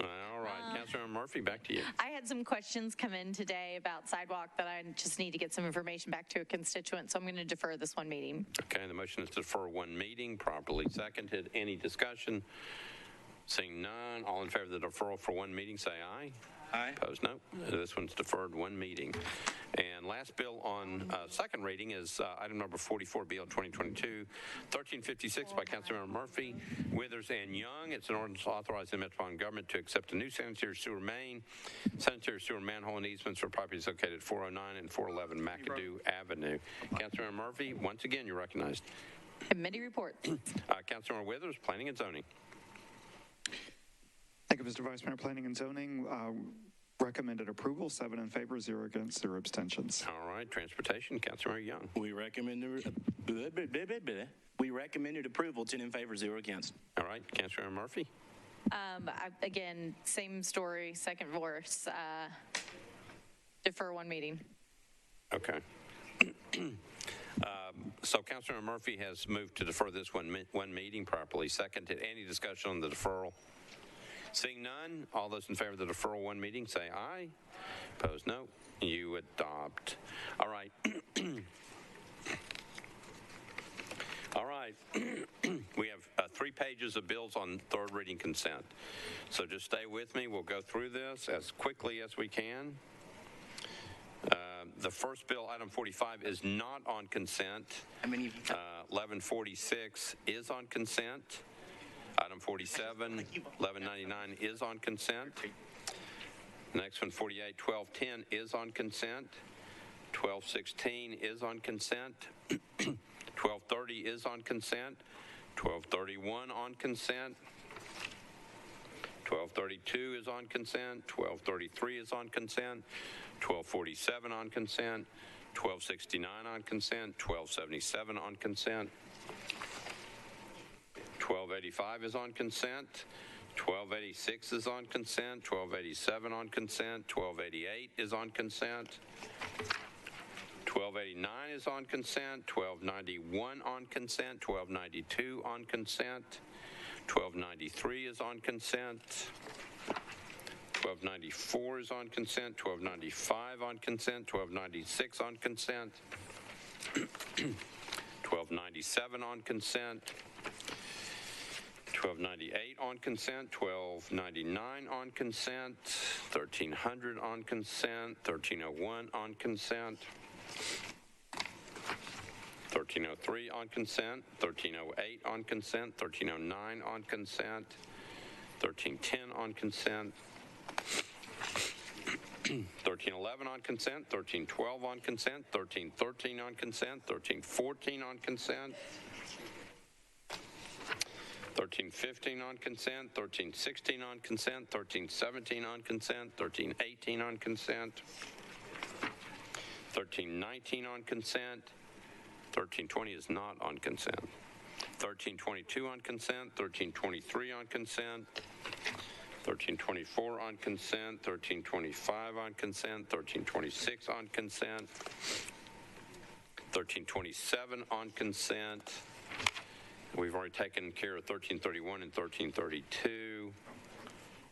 1333 is on consent, 1334 on consent, 1335 on consent, 1336 on consent, 1337 on consent, 1338 is on consent. So we only actually have two bills that are not on the consent agenda. Councilmember Toombs, you are not recognized. What do you want to do? Number 80. 1314. 1314. Item 80 is no longer on consent. Anybody else?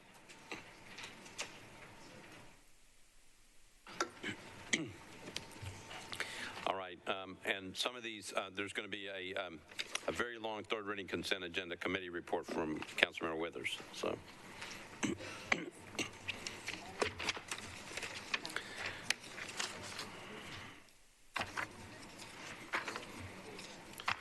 All right.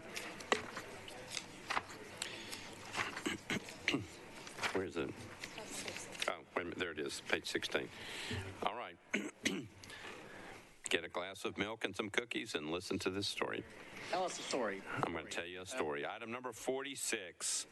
Once a long time ago, BL 2022-1146 by Taylor and Syracuse, ordinance to amend Title 17 by applying a historic landmark overlay district for a portion of property located at 2208 Ellison Place, northern corner of Ellison Place, and Louise Avenue, Zone CS. BL 2022-1199 by Councilmember Toombs, ordinance to amend Title 17 by changing from R6 to RM15 ANS zoning. Properties located at 2112 and 2116 24th Avenue North, corner of Simpkin Street, 0.46 acres. BL 2022-1210 by Councilmember Young. Ordinance to amend Title 17 by changing from AR2A and RS30 zoning for property located at Old Springfield Pike, numbered approximately 210 feet west of Springfield Highway, 1.76 acres. Item 49, BL 2022-1216 by Councilmember O'Connell. Ordinance amending Title 17 of the Metropolitan Code of Laws to update the land use table pertaining to commercial amusement outside uses within the downtown code. Item number 50, BL 2022-1230 by Councilmember O'Connell. Ordinance to amend Title 17 by change from R6A to SP zoning for property located at 1306 South Street, approximately 200 feet east of 14th Avenue South. BL 2022-1231, item number 51. Councilmember O'Connell, that's the companion bill, an ordinance to authorize building material restriction requirements for BL 2022-1230. Proposed Pacific Plan zoning district located at 1306 South Street. Proposed ordinance requires certain materials to be restricted in the construction of buildings. Item number 52, BL 2022-1232 by Councilmember O'Connell, ordinance to amend Title 17 by changing IR to SP zoning for property located at 1301 2nd Avenue North at the northwest corner of Monroe Street and 2nd Avenue North, located within the Germantown Historic Preservation District overlay. BL 2022-1233, the companion bill, I'm sorry, that's a companion bill to another one, 1146. Ordinance to authorize building material restrictions requirements for BL 2022-1146. Proposed historic landmark overlay district to include a portion of property located at 2208 Ellison Place at the northern corner of Ellison Place and Louise Avenue. Proposed ordinance requires certain materials to be restricted in the construction of buildings. Taylor and Syracuse is the sponsor. BL 2022-1247, that's item 54. Councilmember Parker, ordinance to amend Title 17 by changing from RS5 to R6A zoning for property located at 1520 Jones Avenue, approximately 515 feet south of Joy Avenue. Hancock got the next bill, BL 2022-1269, ordinance to amend Title 2 of the Metropolitan Code pertaining to the Board of Fire and Building Code Appeals. O'Connell, Allen, and Bradford have the next bill, BL 2022-1277, ordinance approving a license agreement between the Metropolitan government acting by and through the Board of Parks and Recreation and the Lamar Companies for the use of 180 Anthus Drive, Nashville, Tennessee. Item number 57, BL 2022-1285 by Councilmember Toombs, ordinance to amend Title 17 by changing from R8 to RM9 ANS zoning for property located at 3113 Cliff Drive at the southeast corner of Alpine Avenue and Cliff Drive. It's 0.55 acres. BL 2022-1286 by Councilmember O'Connell, ordinance to amend Title 17 of the Metropolitan Code of Law by changing from IR to SP zoning for property located at 3rd Avenue North, unnumbered, approximately 145 feet north of Van Buren Street. It's 0.33 acres. Item number 59, BL 2022-1287 by Councilmember O'Connell. That is the companion bill to 1286. Ordinance authorized building material restriction requirements for BL 2022-1286. Proposed Pacific Plan zoning district. Proposed ordinance requires certain materials to be restricted in the construction of buildings. BL 2022-1288 by Councilmember Parker. Ordinance to amend Title 17 by changing from a CL and RS5 to SP zoning on properties located at 120, 121, 124, 125 Meridian Court, and 123 Marie Street, and a portion of property located at 1405, 1407, 1409A Dickerson Pike, approximately 500 feet east of Dickerson Pike. BL 2022-1289, the companion bill to that 1288, proposed specific plan zoning district located at 120, 121, 124, 125 Meridian Court, 123 Marie Street, portion of property located at 1405, 1407, 1409A Dickerson Pike. Proposed ordinance requires certain materials to be restricted in the construction of buildings. Item number 62, BL 2022-1291. Councilmember Toombs, ordinance to amend Title 17 by change from RS5 to RM20ANS for property located at 16 Willis Street, approximately 269 feet southwest of Baptist World Center Drive. BL 2022-1292 by Councilmember Parker. Ordinance to amend Title 17 by change from CL to SV zoning for a portion of property located at 1405, 1407, 1409A Dickerson Pike, approximately 200 feet north of Marie Street. It's 3.47 acres. BL 2022-1293. That's the companion bill to BL 2022-1292 by Councilmember Parker. Ordinance to authorize building material restriction requirements for proposed specific plan zoning district located at 1405, 1407, 1409A Dickerson Pike, 200 feet north of Marie Street. Proposed ordinance requires certain materials to be restricted in the construction of buildings. BL 2022-1294 by Councilmember Taylor. An ordinance to amend Title 17 by change from RS5 to SP zoning for property located at 1526 23rd Avenue North, approximately 75 feet south of Formosa Street, within the Dadu Overlay District. It's 0.17 acres. BL 2022-1295, item number 66, Councilmember Toombs. Ordinance to amend Title 17 by change from RS10 to R10 zoning for property located at 1717C, County Hospital Road, approximately 325 feet south of Manchester Avenue. Is 0.3 acres. Item 67 by Councilmember Parker. BL 2022-1296, ordinance to amend Title 17 by changing from RS5 to R6A zoning for property located at 221 Lucille Street, approximately 290 feet west of Meridian Street, 0.16 acres. BL 2022-1297 by Councilmember Taylor. Ordinance to amend Title 17 by changing from RS5 to R6A zoning, property located at 1521 16th Avenue North, located in the detached accessory dwelling unit overlay district, approximately 120 feet north of Underwood Street. BL 2022-1298, item number 69 by Councilmember Toombs. Ordinance to amend Title 17 by change from RS10 to R10 zoning for property located at 1707 River Drive, 235 feet southeast of River Court. RS 2022-1299 by Councilmember Parker, item number 70. An ordinance to amend Title 17 by change from CS to CSN zoning for properties located at 1218, 1224, and 1236 Dickerson Pike, 5 Ligon Avenue and 1055 White Street Pike, southwest corner of Ligon Avenue and Dickerson Pike, within the Dickerson Pike Sign Urban Design Overlay and the Skyline Redevelopment District, and partially located within a planned unit development overlay district. Item 71, BL 2022-1300 by Councilmember Parker. Ordinance to amend Title 17 by canceling a planned unit development located at 1055 White Street Pike, approximately 100 feet south of Ligon Avenue, zone commercial services, and within the Dickerson Pike sign UDO in the Skyline Redevelopment District. BL 2022-1301 by Councilmember Taylor. Ordinance to amend Title 17 by changing from RS5 to R6 zoning for property located at 1720 Cockrell Street, approximately 145 feet east of Dr. D.B. Todd Jr. Boulevard. That's by Councilmember Taylor. Item number 73, BL 2022-1303 by Councilmember O'Connell. Ordinance to amend Title 17 by change from IWD to MUNA zoning for property located at 19 Key Street, approximately 208 feet south of Hermitage Avenue. BL 2022-1308 by Councilmember Young. Ordinance to amend Title 17 by change from CS to RM40A in a zoning for property located at Gallatin Pike, unnumbered, approximately 555 feet north of 1 Mile Parkway. Item number 75, BL 2022-1309 by Councilmember Toombs. Ordinance to amend Title 17 by changing RS10 to R10 zoning for 1805 Haley Avenue, approximately 66 feet northeast of Doak Avenue. Item number 76, BL 2022-1310 by Campbell and Taylor. Ordinance to amend Title 17 by change from RS 7.5 to SP zoning.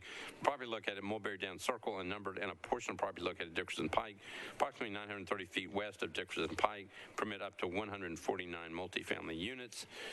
The companion bill is BL 2022-1311 by Campbell and Taylor. Ordinance to authorize building material restrictions requirements.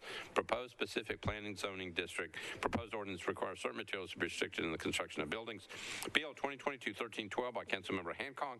Ordinance to amend Title 17 by change from RS 7.5 to SP zoning for property located at 1118 and 1120 Lawrence Avenue, approximately 356 feet east of Pierce Road. It's 2.03 acres, permit up to 21 multifamily units. Item number 79, BL 2022-1313 by Councilmember Hancock. Ordinance authorized building material restrictions and requirements for BL 2022-1312. Proposed specific plan zoning district. Proposed ordinance requires certain materials to be restricted in the construction of buildings. Item number 81, BL 2022-1315 by Councilmember Young. Ordinance to amend Title 17 by changing SCR and R6 to CS zoning on a portion of property located at Conference Drive, unnumbered at the corner of Conference Drive and Vietnam Veteran Boulevard North. It's 2.35 acres. BL 2022-1316 by Councilmember Young. Ordinance to amend Title 17 by canceling a plan unit development on property located at Conference Drive, unnumbered at the corner of Conference Drive and Vietnam Veterans Boulevard, zone R6 and SCR. Item number 83 by Councilmember Parker, BL 2022-1317, ordinance to amend Title 17 by applying a contextual overlay district to various properties located east of Ellington Parkway, zone RS5 and SP, 48.55 acres. Item number 84, BL 2022-1318 by Hager and Syracuse. Ordinance to amend Title 17 by changing from R10 to SP zoning.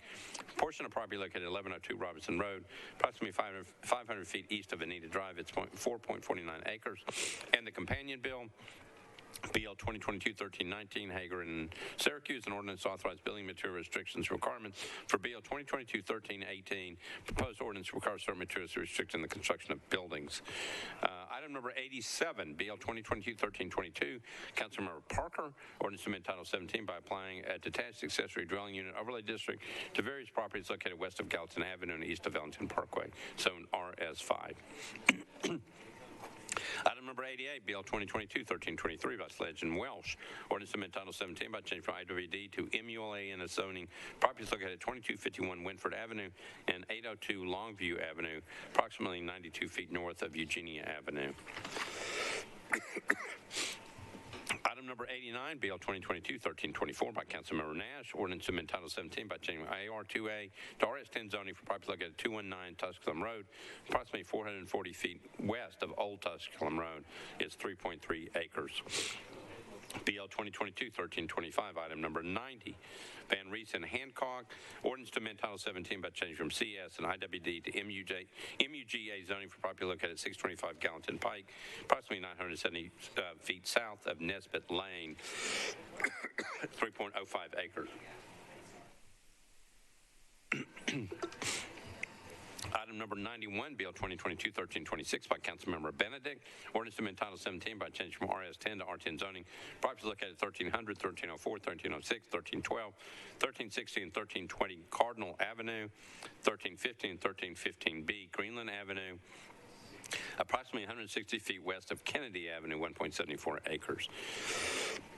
BL 2022-1327 by Councilmember O'Connell. Ordinance to amend Title 17 by changing from IR to MUNA NS zoning. Property located at 1312 3rd Avenue North, approximately 220 feet north of Monroe Street, within the Germantown Historic Preservation District and the Phillips Jackson Street Redevelopment District. BL 2022-1333, item number 95 by Councilmember Vercher. Ordinance readopting the code of the Metropolitan Government prepared by Municipal Code Corporation, including supplemental replacement pages thereof, containing certain ordinances of a general and permanent nature enacted on or before March 3rd, 2022.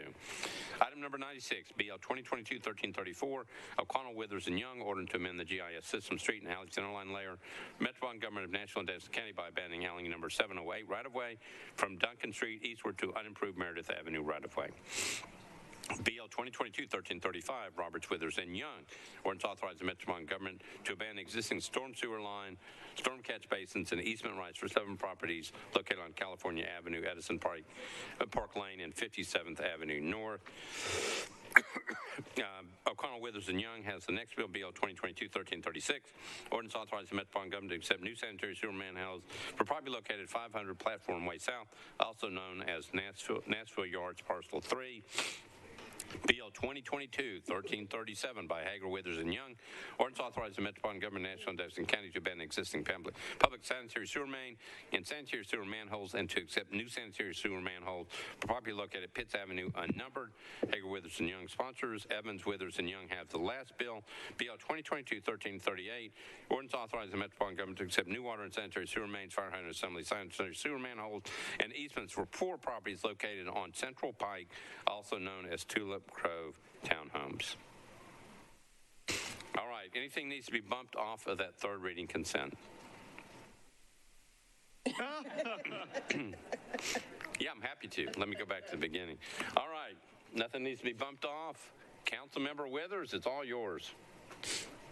Thank you, Mr. Vice Mayor. The Planning and Zoning Committee considered Bill 2022-1146, 1199, 1210, 1216, 1230, 1231, 32, 33, 1247, 1285, 1286, 1287, 1288, 1289, 1291, 1292, 1293, 1294, 95, 96, 97, 98, 99, 1300, 1301, 1303, 1308, 1309, 1310, 1311, 1312, 1313, 1315, 1316, 1317, 1318, 1319, 1322, 1323, 24, 25, 26,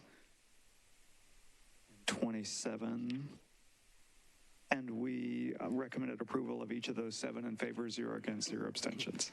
All right, can I have a motion to approve? With that, I move approval of the consent calendar. Councilmember Withers moves approval of the third reading consent calendar, properly seconded. Any discussion?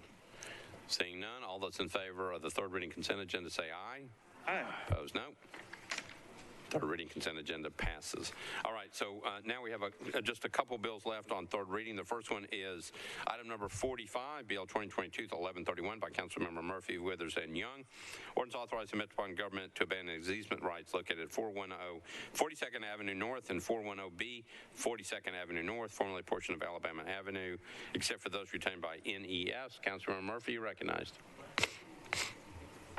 Move to defer. All right, so all the committee reports are in. Councilmember Murphy moves to defer one meeting. All right. Properly seconded. Any discussion on the motion to defer? Seeing none, all those in favor of the motion to defer one meeting say aye. Opposed, no. That's deferred one meeting. Okay.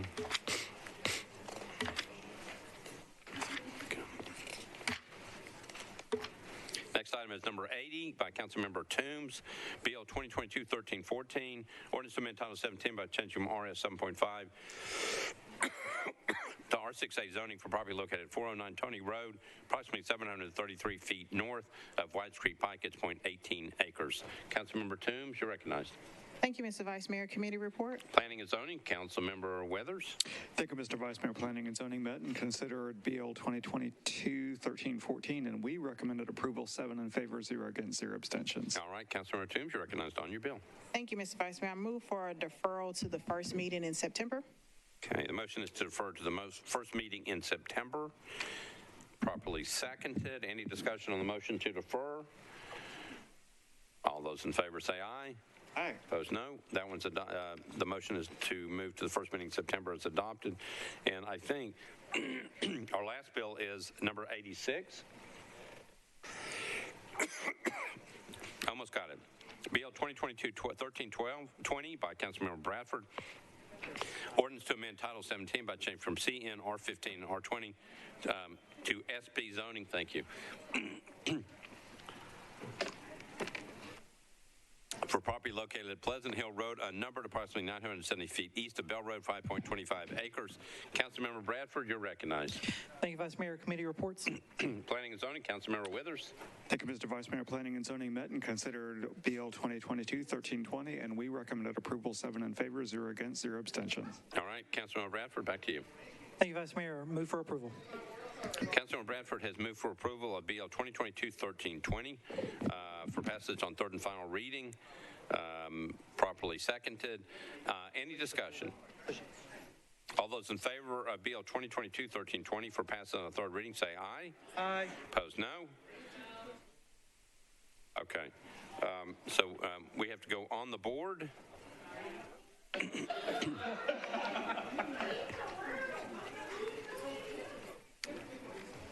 right, everybody hold on. We're on the board on Bill 2022-1320, item number 86. Kevin.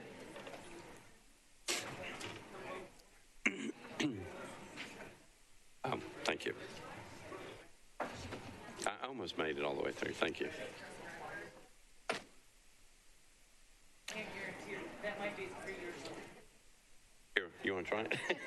Hold it, so she doesn't. Tested it, thank you. Mr. Clark, tell me when you're ready.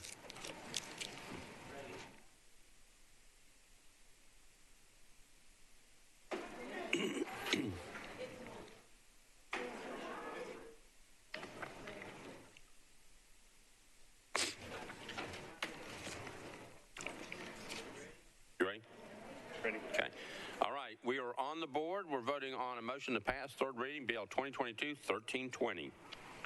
If you're for the bill, for the motion to pass, you'd vote aye. If you're against it, you'd vote no.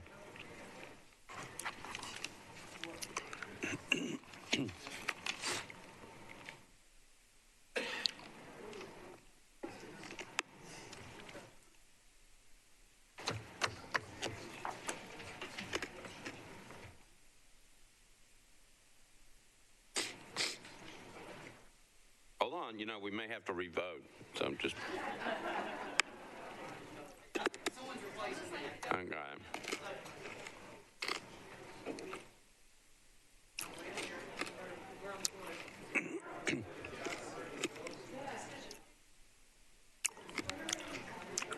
Everybody in?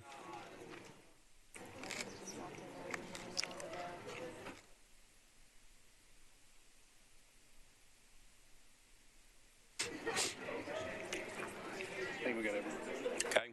Mr. Clark, take the vote. Close the machines, take the vote.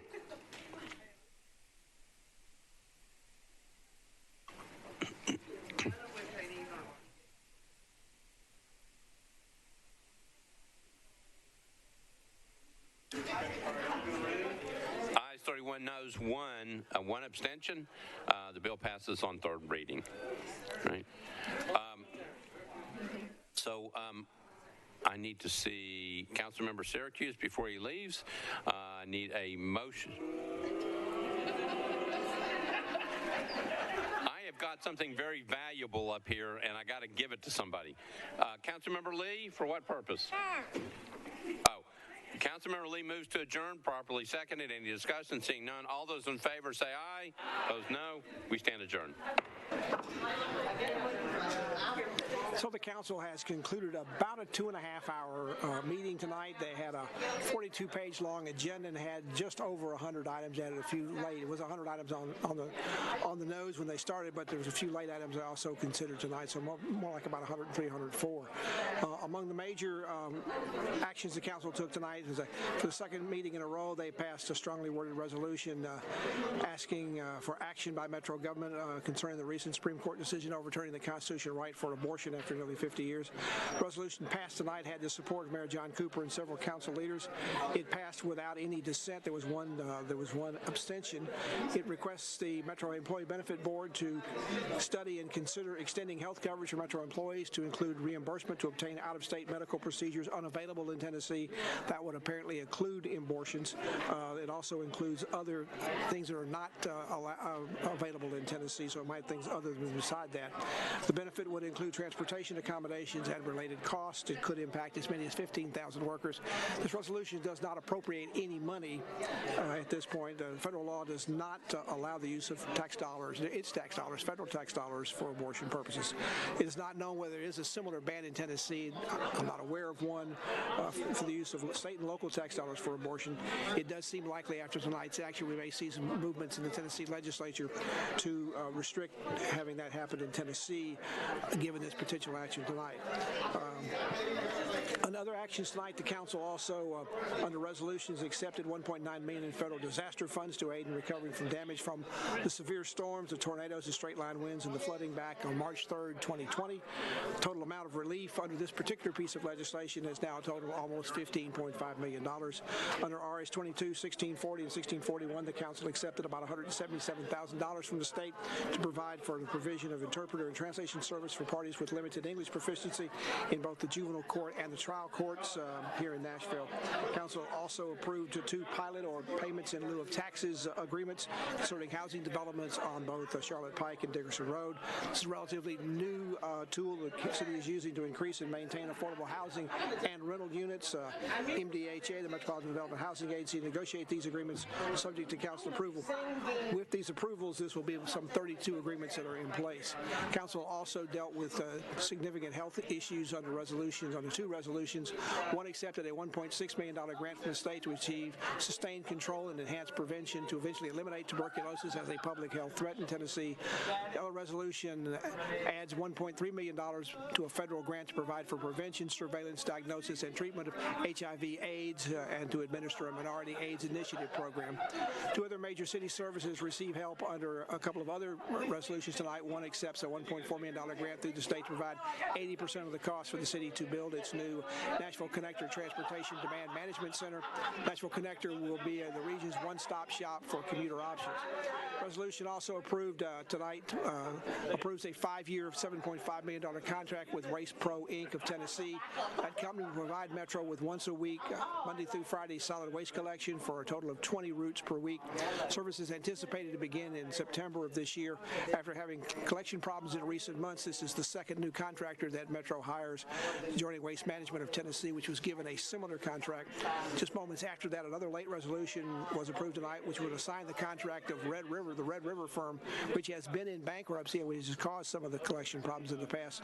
That contract will now go to Platform Waste Solutions firm. For about 29 months left in that contract, we understand. They will take over about 75 routes now that this resolution has been approved tonight. Council, after approving several new laws requiring after-hours codes enforcement, they passed by a vote of 18-13-2 that a report be given to the council and the public every month by the Codes Department to look into how many complaints they actually handled in this particular situation. The reporting would begin August 1st. There were some council members, you noticed 13 no votes, that didn't think that was needed.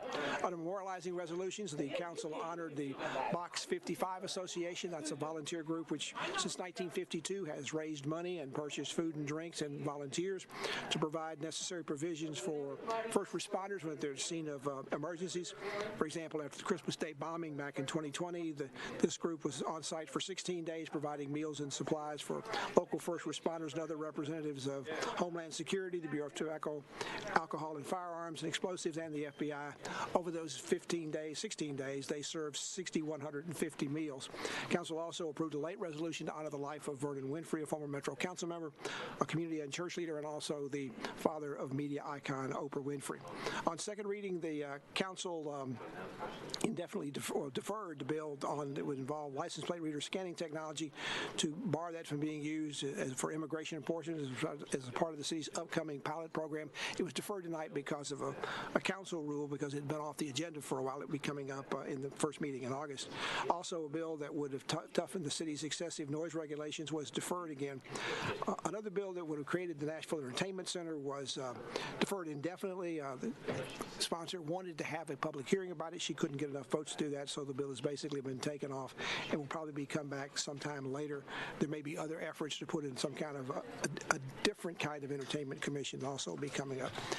The council also looked at a bill tonight that would have an impact fee for Nashville, although at this point state law will have to be passed in order to let the cities impose such a fee in the future.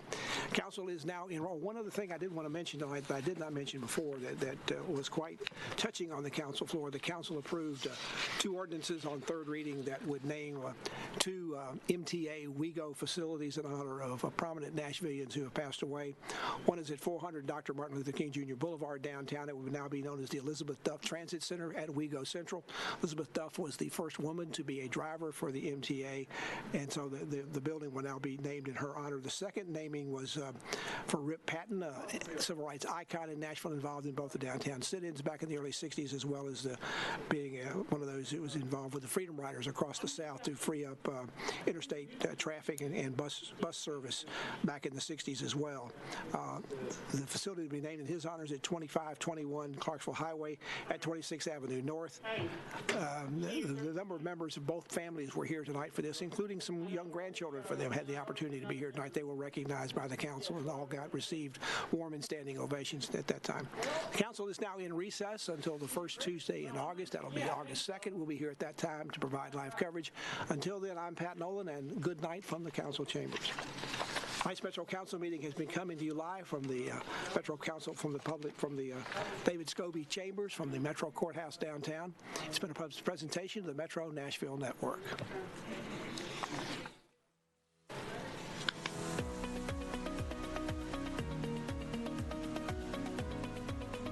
This has been a service of the Metro Nashville Network. If you would like to see this presentation again, or for more information on this and other programs, visit nashville.gov.